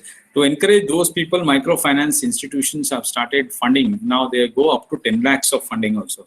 So initially they started with small funding of 10,000, 20,000. Now the banks have been given power to even go for spending, giving funding to the extent of up to 10 lakhs. So it's a huge money which is given to small needy farmers to stand on their own leg and to start up alternative businesses apart from their regular farming activities. So, and one important thing what we need to observe in microfinancial institution lending is there is 98% recovery which is initiated in microfinance. That is only 2% are going for NPA here. So that NPA is also whatever is due for more than 90 days, we call it as NPA. But that they pay back within 6 months or 7 months. That is only, there will be a delay in paying that money. That there is nothing called as fraud, committing fraud by few people in microfinancial institutions. It's not like that, taking away money and running out of the country. It's not happening like that, because the concept of microfinancing works in a different environment altogether. Okay, so how it gets constituted, and how the members become, how the members funding happens, all these things are entirely different. So there is no opportunity for frauds to take place in microfinancial institutions. That's very important. Then NBFCs, I told you, non-banking financial companies are there, Nidhi companies and all those things are there. Bajaj Finance and all these people are example of NBFCs, and even they are also venturing into the lending activities for new startups and also existing business and all those things. And only thing is their interest rates are, compared to the normal banking rates, it will be much higher. So that is one thing where we need to be very focused upon, and that is where things are changing today in the business. So next one is various government program schemes are there, like venture capital assistance schemes are there from Ministry of Agriculture, and Stand Up India scheme is there for, especially for SC/STs and women entrepreneurs. And I think someone who will be taking the schemes of government will be covering in detail about all these topics. And there will be something called as Mudra Yojana I talked about. Sustainable finance scheme is there from SIDBI, energy efficiency and cleaner production. For that, they have come up with a separate scheme. SMILE is there, that is SIDBI, Make in India soft loan fund for MSMEs. And Aspire is there, tax venture funding is there. See, these are all government schemes which are there. So I'll just talk about two important major schemes which are there. One is PMEGP, that is Prime Minister Employment Generation Program. This is a very important scheme which is been running for last couple of years, where the limit for which the funding happens is up to 25 lakhs. 25 lakhs is the funding project funding which will happen, and for 10,000 for service unit. So this is given for both, okay, existing entrepreneurs as well as for the new entrepreneurs. So the basic objective of this employment generation program is to encourage people especially in rural and urban area, especially for youngsters. So that's why they have told that the person who is eligible for qualifying for the scheme should have completed only 18 years. So as soon as you complete 18 years, you become eligible for the scheme. And there is no formal education also. They have told up to 8 years. Okay, 8th standard. So if you have studied up to 8th standard, that's more than enough. You get qualified for this scheme. So this is a scheme which is to promote rural entrepreneurship and urban entrepreneurship, so that we use the talents of dropouts, okay, from various schools and colleges who have dropped out. So in order to encourage them and to bring them into the mainstream of business, the government has come up with this PMEGP scheme. So here, 18 years is what they talk about for the minimum entry, and maximum there is no limit for that. And 88, you should have minimum passed 8th year. Okay, 8th standard you should have passed. So only for those people who don't have experience, right, they can opt for training. So there will be 16 days, 10 to 16 days of training program will be there. For project cost 5 lakhs or more. So less than 5 lakhs, no need to attend any training programs. If the project cost is more than 5 lakhs only, they will ask you to undergo a training program. So government subsidy, very important. There are two important subsidies here, and that is based on the percentage of your project cost. Okay. So whatever the project cost is there, 10% you need to fund if it is a general category.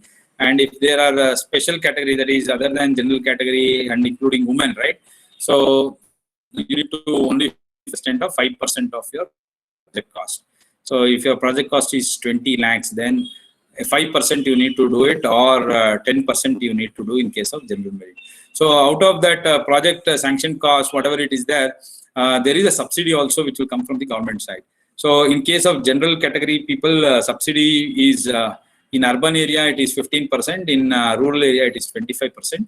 In case of category people, then it is 25% in rural area, urban area, and 35%. So there is a subsidy of up to starting from 15% to 35% under the scheme.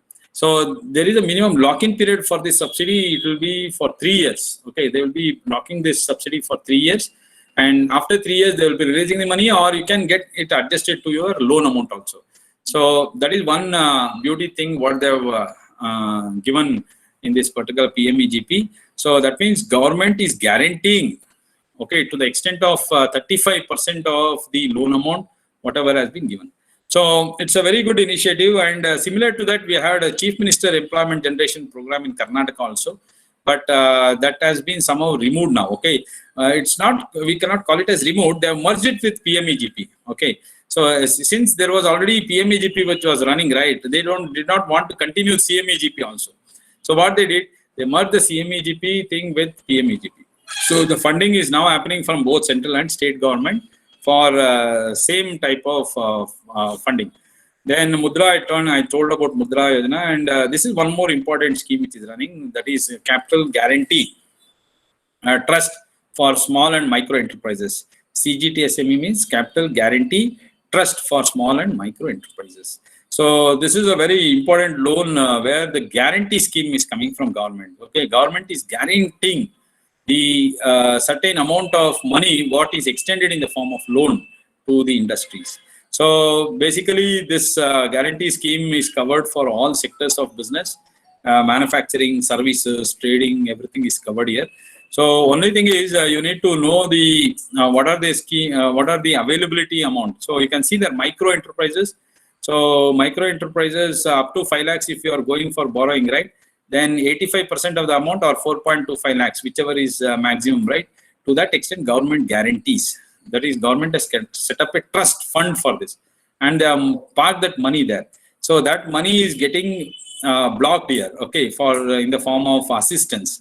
So up to 4.25 lakh, government is standing as a guarantor for any amount you borrow up to 5 lakhs. Okay, so 75% is only your commitments. 4.25 will be government commitment to pay that money. Okay. Similarly, if you go for borrowing for more than 5 lakhs up to 50 lakhs, then it is 75% of the borrowed fund, or 37.50 lakhs, whichever is maximum. So that means to say government will come as a guarantor here. So the maximum loan what you can borrow under the scheme is 2 crores. So earlier it was 1 crore. Last year they extended it up to 2 crores now. So this is in order to fund huge investment projects. Okay, really big projects or huge investment projects if you want to go for machineries and all those things. So here again it's a collateral free loan here, but only thing is your machineries will be secured. They will be in the name of the bank itself. So tomorrow if loan is not paid, machinery will be taken back, and they will fund only new machineries, not second hand machineries. And if it is a takeover business also, you can go for only expansion business and not for the existing takeover. They will not fund you here. So CGT SME scheme is a very popular scheme, especially in case of lot of business people who want to go for huge investments. Okay, so government guarantee is something which is very much important, and this is one of the popular scheme of small and micro enterprises in India today.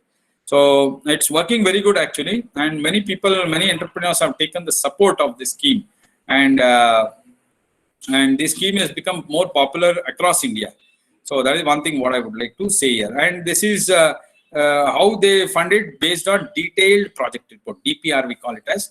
So you need to prepare a detailed project report, and based on the detailed project report only, your scheme money will be sanctioned based on how you have given the projections. So it's a collateral free loan again. Okay, no need to see that. So how do you get this loan? That's very important. So how do you get this finance? Okay, we have talked about so much financial things which are available in business, but how do you get this finance? See, getting finance is not an easy job. Okay, so there are some steps which you need to follow in order to get this. So what are the steps? Right, start away with a company name and its basic detail, with name and details about products and services. So first and foremost thing, you need to have an incorporation of companies. If you say that I'm a sole proprietor, definitely your weightage in market gets come down. Or if you say I'm a partnership business also, ventures will think 2 times, 3 times, okay, before they want to put money into a business. So ideally, the best way of incorporating your business is either through LLP, limited liability partnership, or through a company, private limited company, or one-person company, or public company, or whatever it is, Section 8 company, or whatever it is. So better to give statutory recognition for your company. In the eyes of law, business should be recognized. That's very important. So then you need to give the details of whatever your products and services you have offering. So you need to give the pictures of the product, services, and all those things. That is one thing. Next is brief about problems which the company is trying to solve. Okay, so what is the object of your business? That's very important. So you need to tell what are the solutions you'll be giving through that business. Okay, that's very important. That's something which the investors will be keenly looking at. Then solution which you are offering to overcome the problems. That's very important again. So that means you should have a backup plan with you.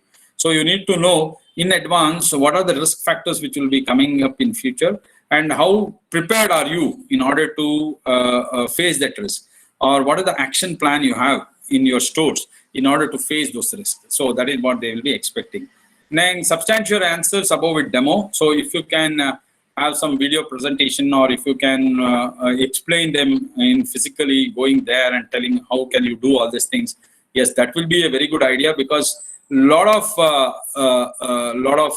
doubts or lot of information can be clarified when you have a face-to-face interaction with your investors.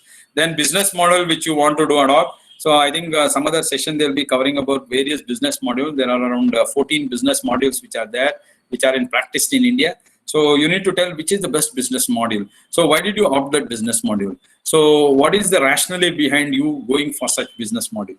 So that you need to tell them. Then strategy, of course, very important in today's business. In order to sustain your business, strategies are very important. So what are the various strategies, 1, 2, 3, 4, which are in place so that you can compete with your competitors in a better way in the coming months? So that is, strategy should be clearly defined. Then management team, that's very important. You need to tell about who are your board members, what are their qualification, what is their experience, what are the credentials. All those things you need to highlight, because that speaks a lot of things. So most of the times people will not be interested into knowing all these details, but they will be keenly looking at, okay, tell me who are your advisory board members, so who are their partners, who are the directors, give their information. So many people will be interested in to know who are your directors, what are their skill sets, what is their experience, all those things. Then financial projection, of course, don't give too much of information in financial projection. They'll be basically looking at cash flow statements. That's very important. And of course, your profit projection figures and your key ratios. Okay, like your debt service coverage ratio, your profit ratios or current ratios, solvency. See, these are the important few ratios which you need to show them apart from your projections of profit and cash flow statement. Cash flows are very important. They'll be looking at that.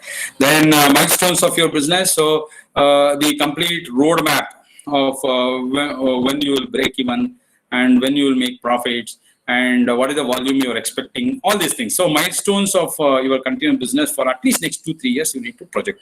So in nutshell, these are the important things which you need to present to your investors. So based on this, they will be pumping money into your business.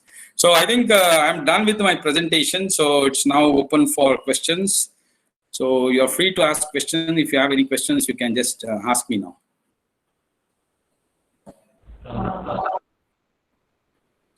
Yes, sir, we have few questions. Yeah. Pavitra madam has asked, can a provisional patent helps in case of protecting the idea? Yes, of course, of course. Of course it helps. You can take a provisional patent. Okay, sir. Then a few websites for funding platform that is already shared, sir. Yeah. And can we get some ideas on government subsidies availability for startups and existing business? Yeah, there are definitely. I did not want to go into detail because I think there is one more session on schemes, right? Yes, sir. I think Gopinath Rao sir will be talking on that because they are the people who will be running a lot of schemes. Yes, sir. Which is better, getting fund from government bank or private ones?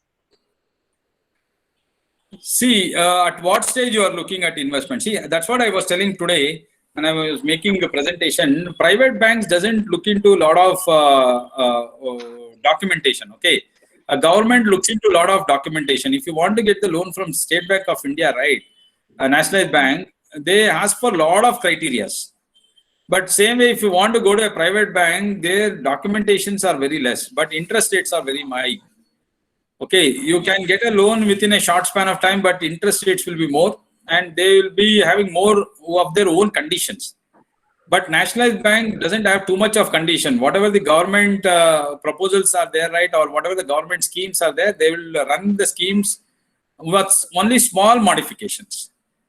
So that is the difference between government banks and private banks. And one more question, sir. As a like we all have an entrepreneurship development cells in the colleges. Are they eligible for the Pradhan Mantri Mudra Yojana? Yeah, of course, yes. Of course, yes. Okay, sir. Sir, and many of them are asking for the PPT, sir. Yeah, I'll share, madam. I'll share it with you. Okay, sir.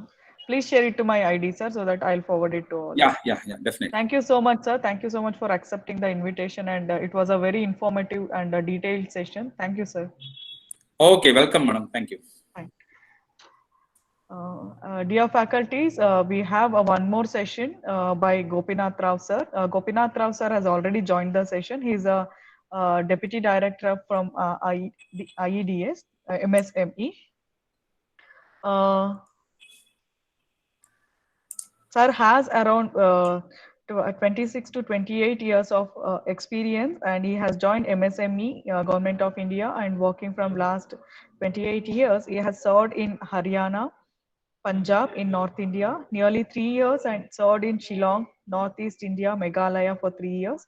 He has underwent training in various sectors like ISO 9000, ZED schemes, export management, cluster development program for MSME units, advanced packaging program, project report preparation and appraisal, procedures for setting up of micro and small scale units, marketing management exclusively for MSME sectors, quality management, intellectual property rights, and he has organized more than 150 training programs, organized both state level as well as national level programs exclusively from MSME units under marketing support.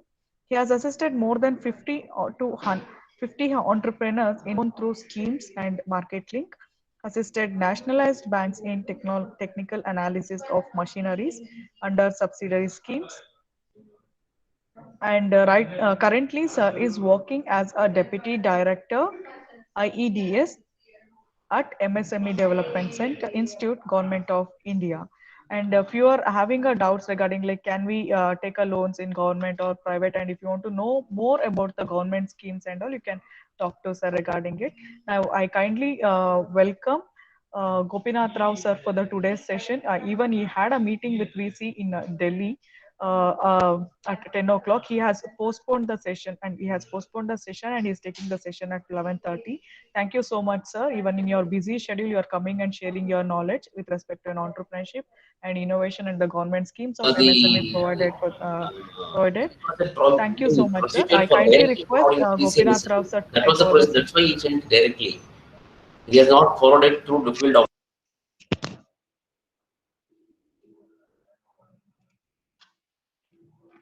social media or अभी अभी तक आया नहीं.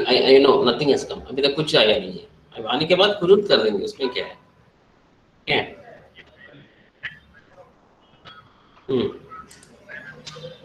Yes yes. देखिए कुछ नहीं है, बस काली काम का ये पधारा है. I don't know why he missed it. उनसे बात होगी जो आदमी से. वो ब्रदर है, वो बड़ा ब्रदर है. वो बात किया था उनसे शिफ्ट के पास. Nothing to worry. अगर भेज दिया तो okay, we are ready to do it. That's not नहीं. हाँ वही से स्टेट लेवल कमिटी से अप्रूव उसके बाद ही कर देंगे ना. उसके पहले नहीं हो सकता. अगर आगे तो आगे क्या हम भेज देंगे स्टेट गवर्नमेंट के थ्रू. ओके ना, बस इतना ही. This is my clarity. That's right. नहीं कुछ चाहिए. Okay thank you.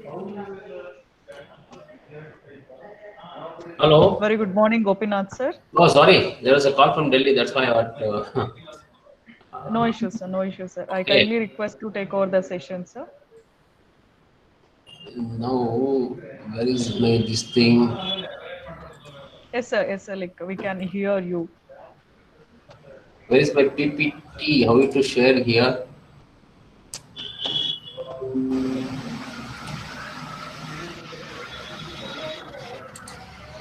Oh, can you see that? Yes, sir. It's visible. We can see, sir. Achha, very good. Now my you want me that is for my MSME schemes or setting process for setting up of industry? So they wanted to know about the schemes, more about the schemes, how to set up an Scheme, no. MSME, Okay. and what are the roles and responsibility of the supporting agencies and all. Okay. What I will do, let me go to the schemes. I think that is better.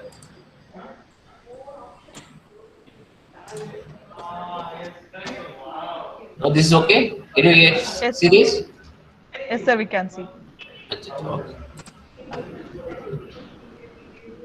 Can you see now? Yes, sir. We can see. Yeah. Can you audible? Audible, sir. It's audible. Okay. Good morning, dear friends. Really, it gives me immense pleasure Good morning, sir. to be a part of this program, the faculty development program, exclusively for the faculties being organized for the faculties who are in the technical education institutions. Of course, it is necessary that although you are doing your academic lectures, it is necessary that you should also know how to help the entrepreneurs. And once the students gets over from the institute after completing their degrees, it is necessary that you should also guide him how to start an industry, what are the benefits are there from the government of India schemes, state government schemes. All these are absolutely necessary. So for that, you should understand the various schemes. Of course, the process for setting up of industries and all, it requires a lot of time and also differentiation. Here, I'm asked to give only the DCMSME schemes. Now coming to DCMSME, that is the Development Commissioner under Ministry of MSME. Having main aim of this ministry is to promote and develop and nurture the MSMEs in Indian economy.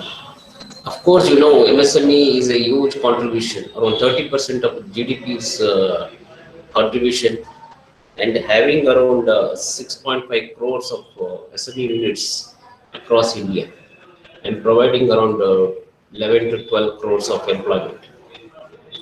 So, it is the second largest sector after agriculture. So, keeping this importance, the one is the employment provider, second one is the numbers of the SMEs. It is also easy to start industry because it is being very easy to start. Certain supports, certain the documents which are required for setting up industries only required for especially for budding entrepreneurs. Now, along with that, there are schemes. What are the schemes? One is we have financial schemes, the marketing schemes, quality upgradation scheme. So in sector is these are the focusing point where we want to support the industries through various schemes. The one is the basic, and also the MSME is contributing nearly 45% of its total manufacturing output, and contributing nearly 48% in the export line.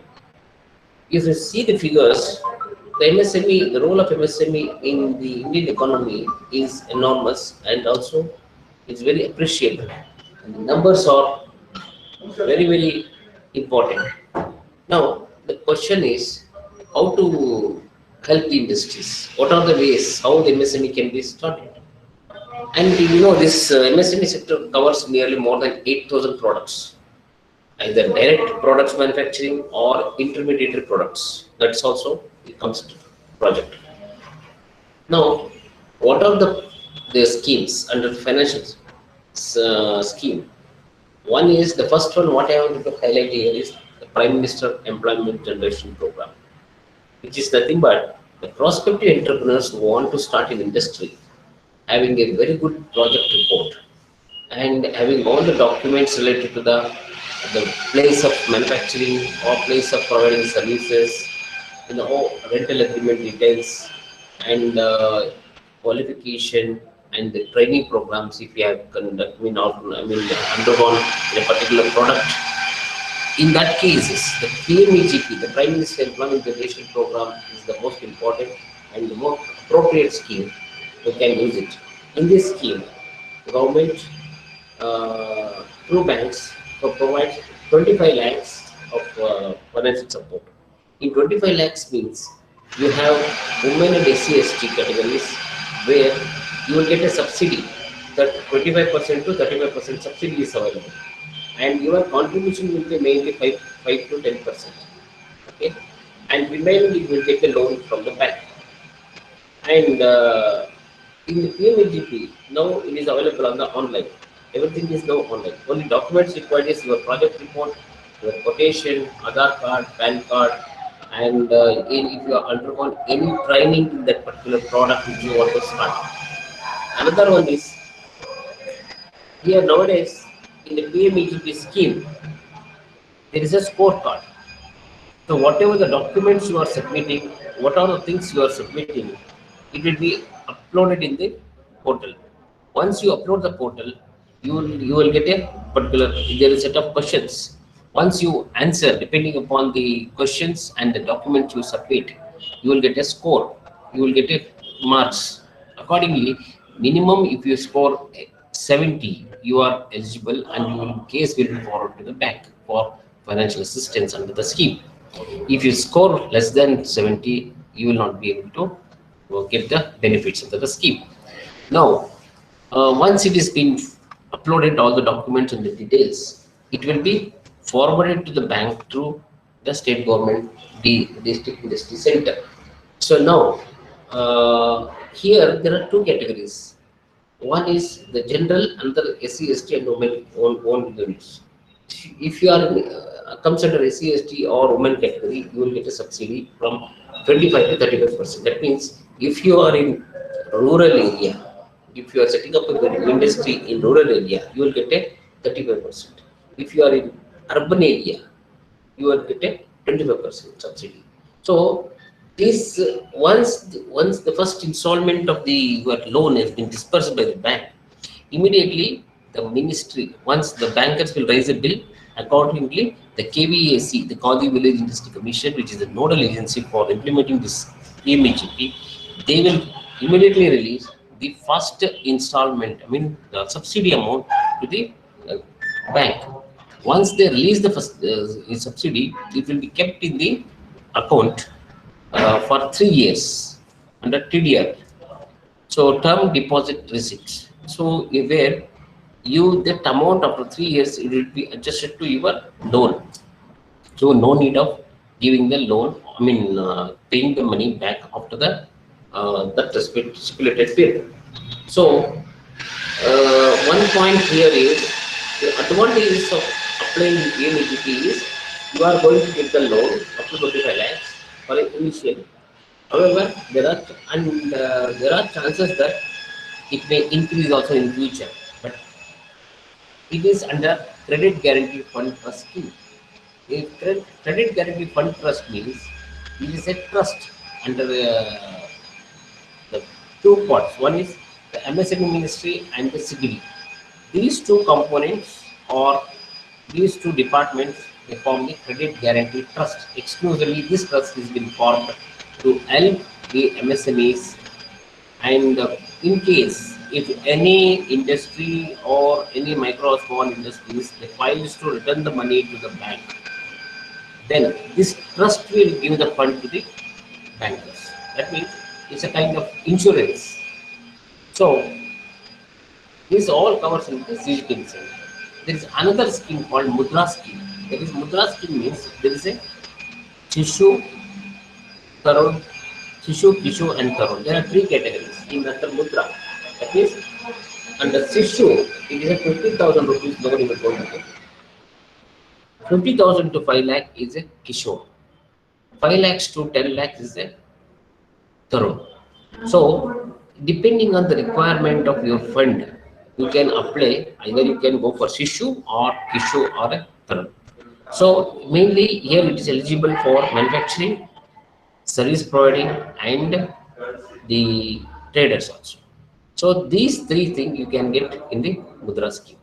So you have PMGP, you have a trade scheme, another one scheme called Stand Up India, where if you want to start an industry exclusively by the women entrepreneurs or a CST, then this Stand Up India scheme becomes a very important, where they will get the loan from 10 lakhs to 1 crore. So if your project cost is more than 10 lakhs or less than 1 crore, exclusive the owner should be either women or a CST candidates. There you will get the loan under the Stand Up India. Another 4th scheme is Credit Guarantee Fund scheme, which I am now on the screen. Here, the loan is available up to 2 crores without collateral or third-party guarantees. Without collateral means, if you approach any bankers or financial institutions, nationalized banks, they will normally, depending on the projects, they will ask for your collateral security. The purpose of this setting up of this credit guarantee fund for micro and small enterprises is to avoid the collateral support. Just to suppose bankers normally will ask for collateral. So there are some units, micro and small units, they have got enormous ideas, but they don't have funds to start, but they don't have collateral anything. So in that case, this credit guarantee fund trust will help such entrepreneur who wants to set up industry. And here the loan is available up to 2 crores. Okay.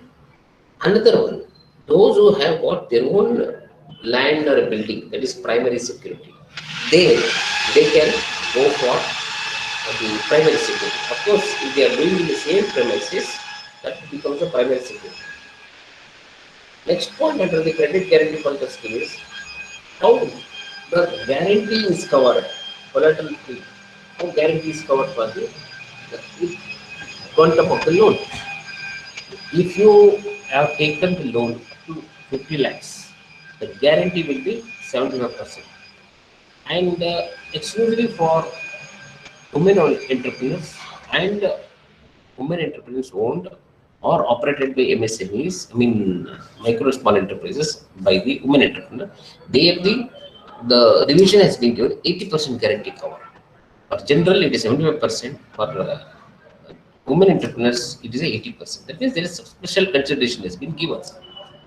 Now, coming to the micro industries, if they take a loan up to 5 lakhs in a micro enterprises, the guarantee will be 85%, and uniform guarantee at 50% if the entire amount exceeds the 1 crore, between 50 lakhs to 2 crore. Actually, it should be 2 crores. Okay, this is the guarantee cover. So you have got a PMGP, you have got a Mudra, you have got a Stand Up India, and you have got a credit guarantee 1%. These are all the major financial schemes which will help you avail the financial support for setting up of your projects. Okay, this is the main broad idea which I wanted to highlight. Any doubt in this particular case, please ask me. I think Simantini madam can note down and then ask any questions if they have asked about particularly this financial scheme, because any entrepreneurs know the first they will think, oh, how much I will going to get. This is the first you have to get clarification on this one. Okay, here term loan and both working capital are available in your, on all the schemes. Now you see most of the industries, manufacturing industries, once they get upgradation over a period of time, now they need to upgrade their manufacturing process by induction of new advanced machineries, advanced technologies. Here, to encourage the MSCs, micro and small enterprises, government has come out with a scheme called credit linked capital subsidy scheme. That means if a micro and small enterprises, if they avail the loan from the bank for purchase of some advanced machineries, advanced technology based machineries, then they will be given a 15% subsidy, capital subsidy, whatever the amount they invested on the machineries. On that basis, 15% subsidy will be given. The maximum limit up to 1 crore. 1 crore. So if you have purchased the machineries up to 1 crore, it will be 15 lakhs directly you will get it in your account. That is a subsidy. It is also a back end adjustment. So whatever the 15 lakhs will get, it will be adjusted to your loan account after that 3 years. So like that, PMGP they will keep for 3 years. Here also they will keep it for 3 years. This subsidy. Okay. Now question comes: what are the technology state of the art technology machineries when you procure, for example, CNC based machineries, CNC lathe, CNC vertical machines, horizontal machines. So all are advanced machineries. So when you take advanced machineries, that technology should be approved by the our MSME ministry. Once they approve it, they will list it in the our technology group. So based on that one, if the entrepreneur purchases the machineries on that one through bank loan, one more condition is the unit must avail the loan under the bank. Then only they are eligible for the. If you put money from your own pocket, then you are not eligible. You should take a avail for loan from the bank. Now, what are the conditions? Replacement of existing equipment. If you already have a machines or equipment or a technology, then replacement of that is not allowed. It should be one step more, that is advanced machines. And also, the second one is advanced machine. The second machinery are not allowed. Hello. Bande karo. Bande. Oh, bande. Secondary machineries are not allowed in this machineries. Now coming to the another scheme called zero defect, zero effect. There is a one portion which I told you about the quality machineries, the credit linked capital subsidy scheme. The second one is zero defect, zero effect. You know, all manufacturing units they need to reduce their wastes and also increase their productivity and expand their market and to become the vendors for the central public sector units. So we have how you are going to reduce the wastage. So there is some technical information, technical supports. So the main point under this particular scheme, Z scheme, is zero defect, zero effect. It is the healthy industries where they are going to get the certificate, just like ISO 9000 certificate. You know, most of these micro small industries or medium scale industries, they avail ISO 9000 certifications. ISO 9000 certifications. But the meeting. So under that one, the in subsidy for industries, when they get a subsidy, the certificate under the Z program, Z certification, they will get a 80% subsidy, 60% subsidy for small scale industry, and 50 for medium scale industry. These are all based on only for manufacturing units. It is equivalent to or more than ISO 9000 certifications. Just like how you pass the degree, then you get a certificate. So from one grade to another grade, like that here also, the zero defect, zero effect certificate, it is a kind of certificate which will help the industries to assess themselves where actually they are standing. What are the defects within their premises? How to reduce this? How to increase the production? How to reduce the waste?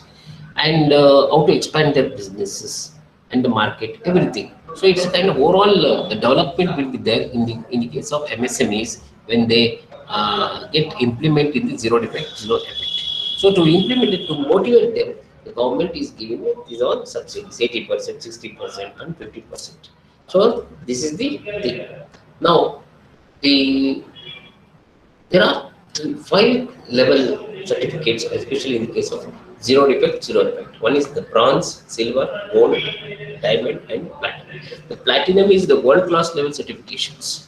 To get a final certification of Z certification, you must undergo all these 5 levels. One, level 2, level 3, level 4, level 5.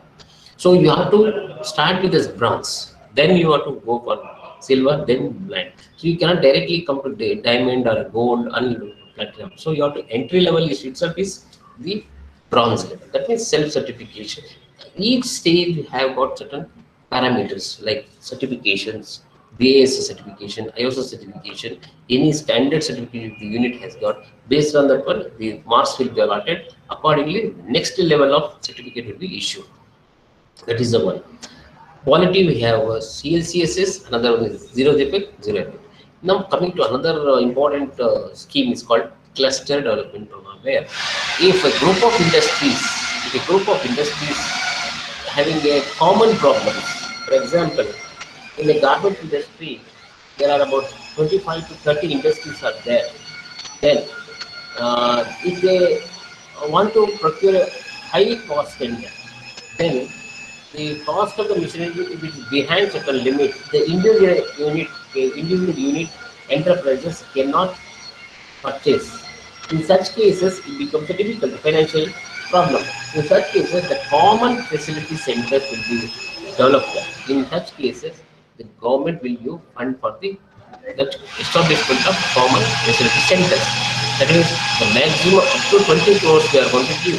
That means 70% of the project cost we are going to give, and the 90% for in the case of micro enterprises where more than 50% of the industries or micro industries are women entrepreneurs or SC/ST owned.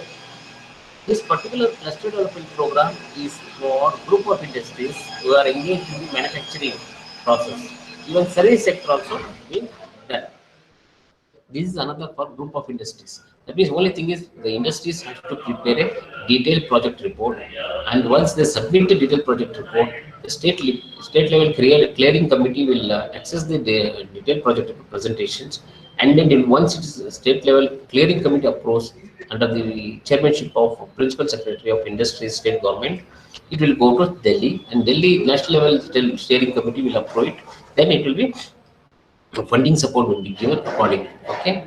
Now, coming to the next one is all the data which we have developed across in Karnataka, the cluster development programs, food processing cluster in Gulbarga, ready-made garment in Hubli, auto component clusters. So in Bangalore, we have electronic clusters, printing clusters, for global profit clusters in Chittorga.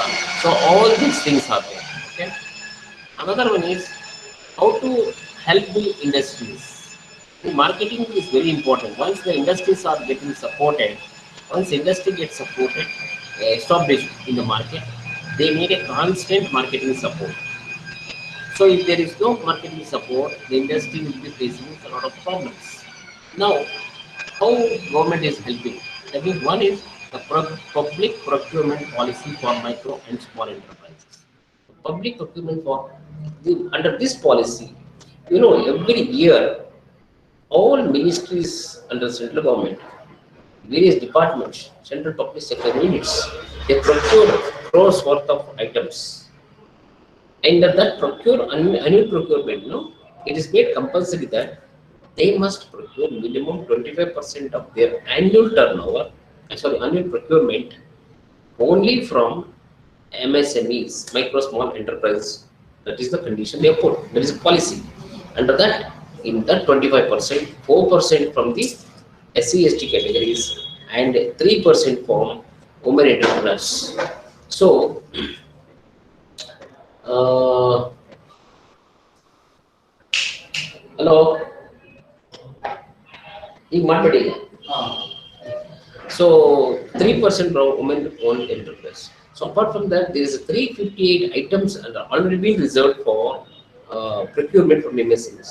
So you have 4% from the 25% annual turnover. Another is 358 items reserved from the SMEs.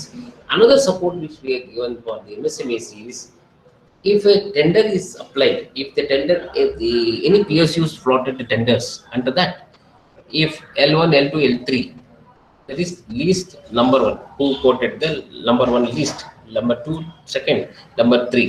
So in such cases, if the micro enterprise applies the tenders and quotes the price, almost 15% price preference will be given. Suppose if the large scale industry or medium scale industry quotes 100 rupees for in a tender, if the micro and small enterprises quotes 110 rupees, then it is 15% under that category. He will be given the tender allotment also. That means he will be given nearly 25% of the tender value to the micro and small enterprises, where subject to the lowering the price to L1 only. That means he has to reduce his price to L1, then he will be getting around 25%. Now it is 25%, not 20%, 20%. 25% of the tendered value will be given to micro and small. This is also one of the marketing support for the MSMEs. Now design clinic. Design clinic we have where design of the related products, any products is very important. So here the financial assistance from 15 lakhs to 40 lakhs of the will be given by the government. The implementing agencies, National Institute of Engineers Design Ahmedabad and Institute of Science IISc Bangalore. So here the design plays an important role. See, any product you develop over a period of time, it loses its market. So to enhance its market, constant development on the design development is very important, because customers frequently they need a design changes, attractive designs, attractive colors. So all these things are resolved. So under that, if the designs are developed as per the new technology, new additions, then the experiment, because the design to develop the designs, you need a lot of investment and change of machineries. In such cases, the investment also comes to the part of the project. In such cases, government is going to fund you 15 lakhs to 40 lakhs. That is 75% for the micro industries, and 60% in case of small scale industries. So this is the one particular scheme exclusively under design clinic. Now these are some products which have been developed by our the design under design expertise. Now the incubation, all everybody has got unique thinking. Everybody has got their own ideas of new products. So supporting the innovator is very important. You have to So there is a particular. For discussion, sir. example, if they have some good ideas, but commercialization is not possible. Gopinath sir. Sometimes because that entrepreneurs. Hello, can you hear me? Sir, we can hear you, but there's a disturbance in the back end, sir. Some wiring is going on. That is my problem. That's why Okay, sir. Okay. I told him not to do it, but it's going in the corner of the building. So innovation incubation. So you have to protect our own new ideas. For example, uh, many technical institutions, engineering colleges, they have facilities, but how to develop their infrastructure facilities? To develop their infrastructure facilities, government is coming out with a project, business incubation. That is up to 1 crore they can fund for the development of their infrastructure facilities. And also, if they have to promote the entrepreneurs, that is the student categories, to come out with an idea where they're going to give fund up to 50 lakhs per ideas. If they have some idea, how to put it, how to commercialize that is very important. For that commercialization purpose or the prototype, what they want to develop, in such cases, funding is required. In such cases, the government will come out with 50 lakhs, what we are mentioned here, that will be given to the student categories. So like that, there are so many business incubation across country, and there are 12 to 13 business incubation in our Karnataka, where these are the some of the list of the business incubator which have been established in our colleges. Among them, your Jana Sagar College also one of them. So these are the colleges, they have availed our benefits and then started the business incubation. Okay, these are the data which has been given as per the DCMSME report. And these are the cost saving, some of the development which have been developed by our students in the under incubation scheme. Of course, next is the intellectual property base. The moment incubation, what I told, the intellectual property comes into the next. That means whatever you are developed as a new, it should be protected. You have got a right to protect your own development products. So otherwise, somebody will copy it and they will sell it, and on behalf of you, even they can import without your permissions.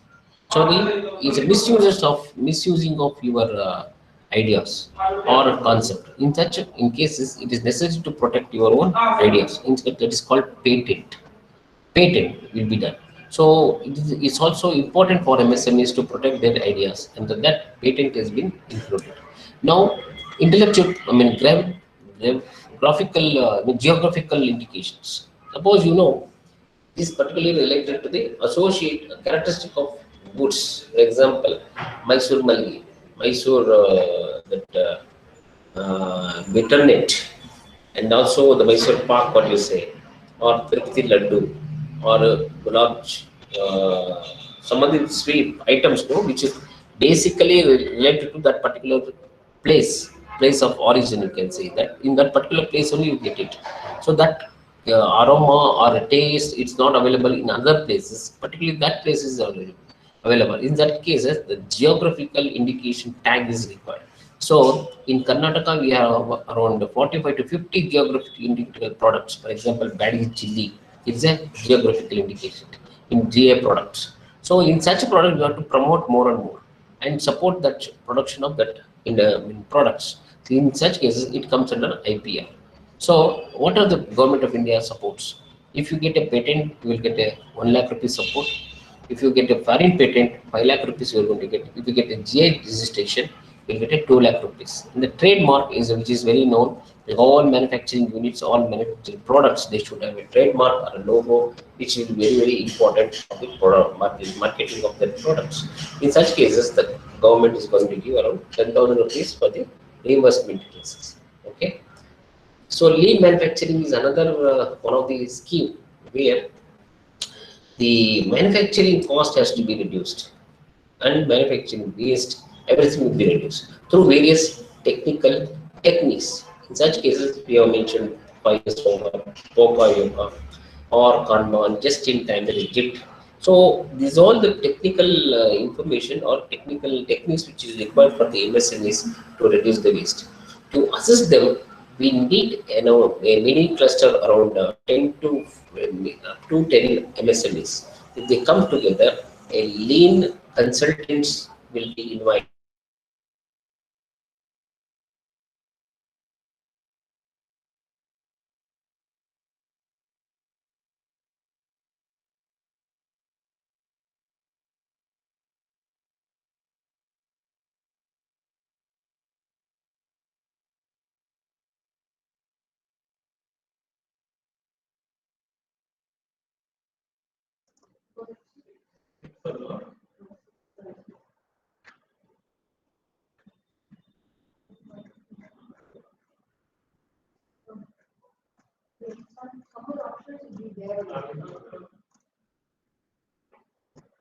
Sir, it's not audible.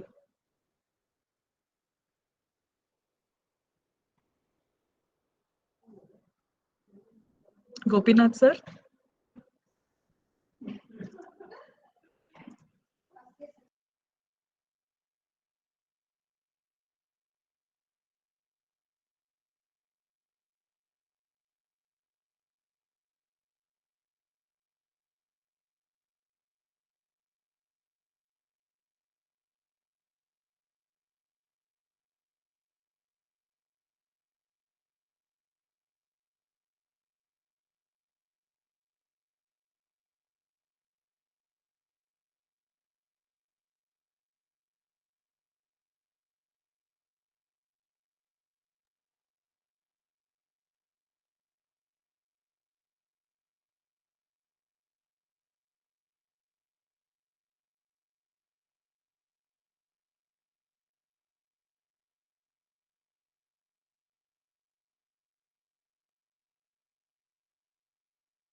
Hello. Now it's okay. Oh, network cut ಆಗಿ ಅನ್ಸುತ್ತೆ ಅಷ್ಟೇನಾ ಸರಿ. Okay, now this is the what I wanted to highlight you about the MS. ಯಾವ point ಇಂದ ಇಲ್ಲ ಅದು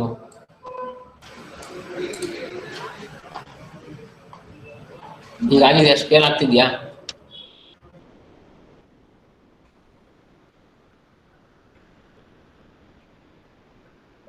lean manufacturing ಆಯ್ತಾ okay next ಇದು ಬಂದು procurement marketing support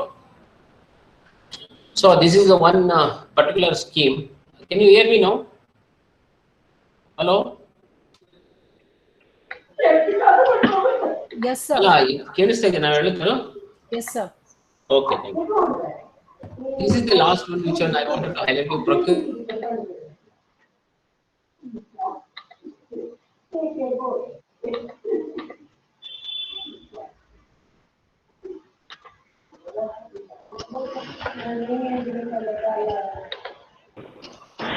Others, kindly mute your mic.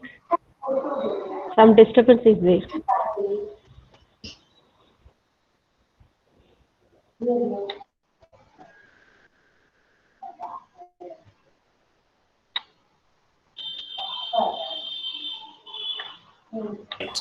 so in such cases to Gopinath sir, please share your screen.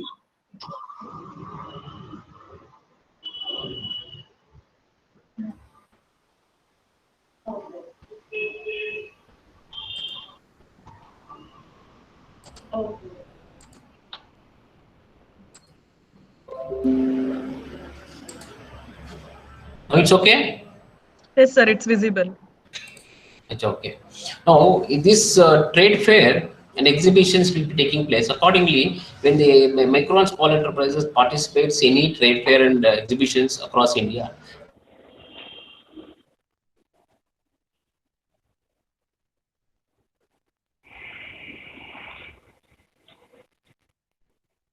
ಮತ್ತೆ ಹೋಗಿತ್ತು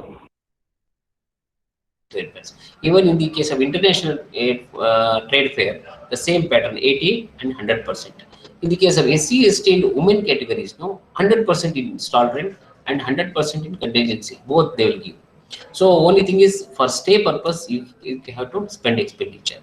Another point is they are also time to time conducting the vendor development program. That is vendor development program means the national level vendor development program and state level vendor development. There are two categories. In state level vendor development programs, we have a lot of PSUs, BEL, HAL, and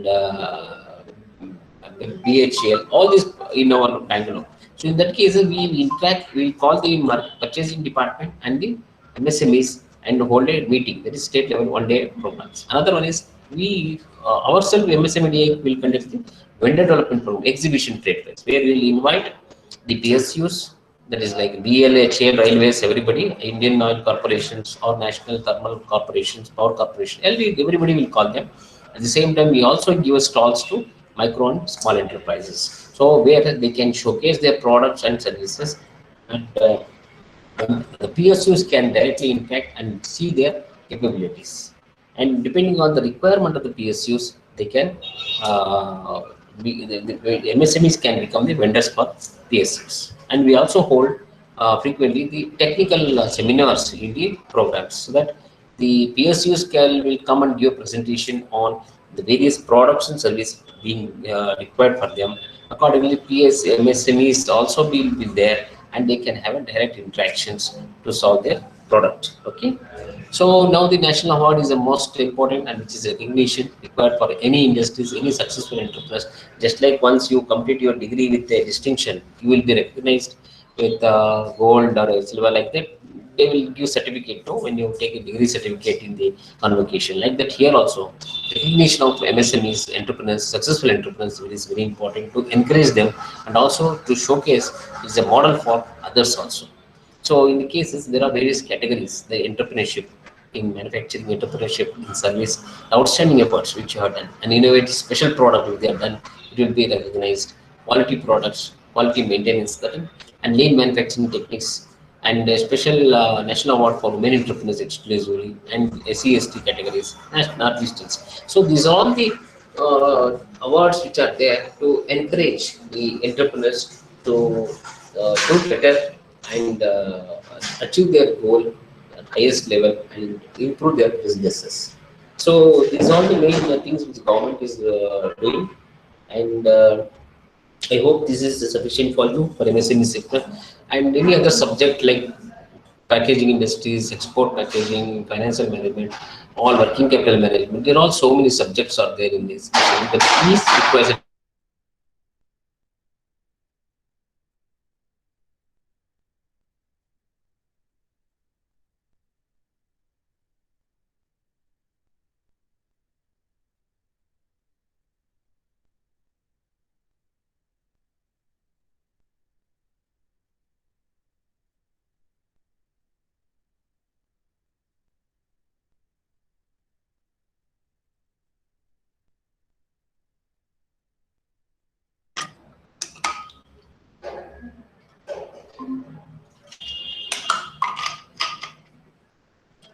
hello. Can you hear me? Yes, sir, we can hear you. So this But is there's a network, there's a no, disturbance. there's some problem in the because I told you some correction is going on. Okay, That's sir. why that they are frequently doubting.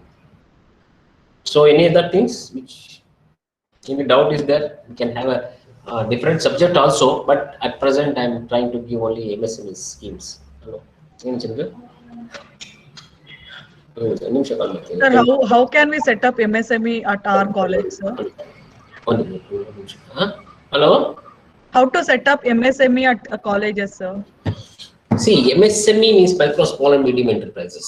See, there is a definition How now. to get incubated, sir? Under No, MSME? incubations is that means business incubation, you can say. You have to apply on our portal, dcmsme.gov.in. That is a portal where you have to apply online.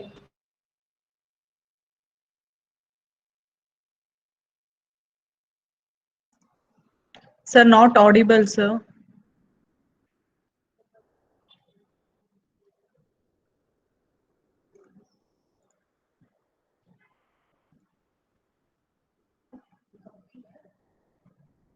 No, sir, mic is on. It's not audible.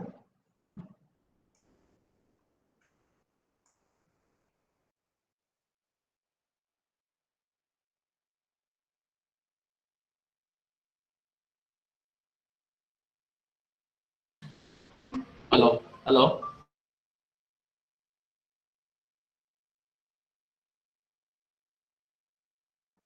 Hello.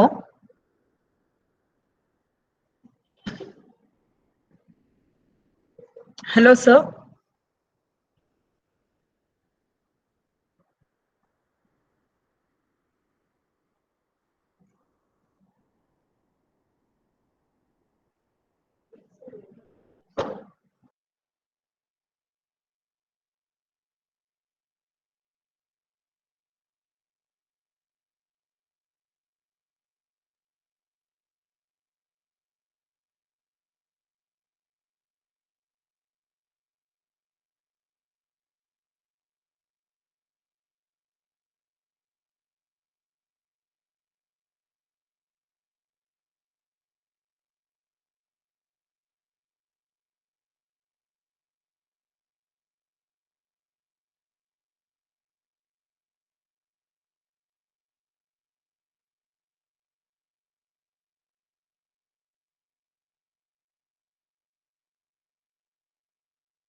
Hello. Ha, sir, we can hear you, sir. Yeah, tell me, madam. Now, questions? Anything is there? Ha. Dear participants, if you have any queries, you can talk to sir regarding MSME schemes and the incubation. Hello. Hello, sir. Hello, sir. We can hear you, sir. Yeah, tell me, madam. No, tell me, Sir. please. Sir, I have one question.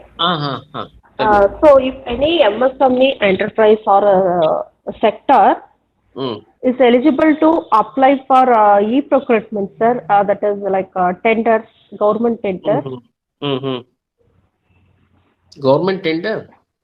Yes, sir. MSME companies or enterprises or the traders, can they apply for e-procurement government tenders? Traders are not allowed. Traders. Only Yes, sir. manufacturing and service providers. Only the manufacturers and service providers. Service. Okay, sir. How they can recognize, sir, these people are service provider and traders? See, anybody who have got a sales and services, for example, any product you are selling, and at the same time, you're also having service provider. There is any technical problem comes, you will attend to support it.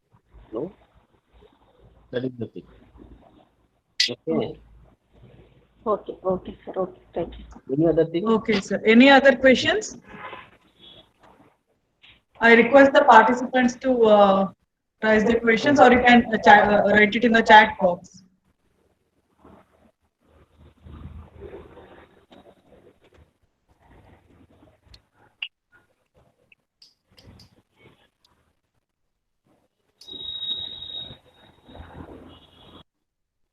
Okay.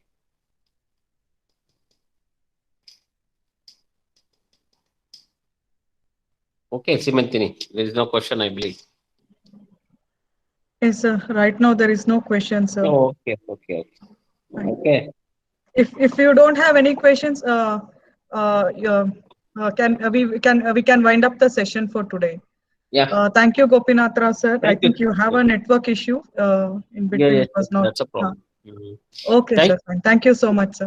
Friends, any query? Is there anything, questions? Please call me, and also through WhatsApp you can send me the message. Okay. Thank you, madam. Okay, Thank you sir. for organizing this Thank you so program. much, sir. Thank you. Dear participants, if you need more sessions with respect to any topic on entrepreneurship and innovation, you can inform us so that we can arrange for the session with respect to that. And today we had a session with respect to the financial management and few of the MSME schemes.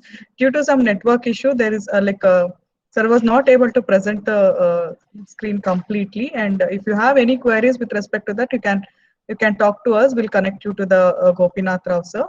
And today we are going to wind up the session now, and we'll be going to share the quiz as well as the feedback form. Kindly fill the quiz and the feedback form. And I request all the participants to attend on time. Around 65 to 80 participants are attending online, but many are filling the quiz and the feedback form. Around 100 plus people has filled the feedback form, and we are taking the attendance for each and every sessions, and we are monitoring the attendance very strictly. So the registered participants who have attended the sessions will be able to get the certificate at the end of the FTP. And we have an observer appointed from DST. You can even madam had logged in the morning. So I request all the participants to attend the sessions on time. And if you have any queries, you can talk to us. Fine. Thank you one and all.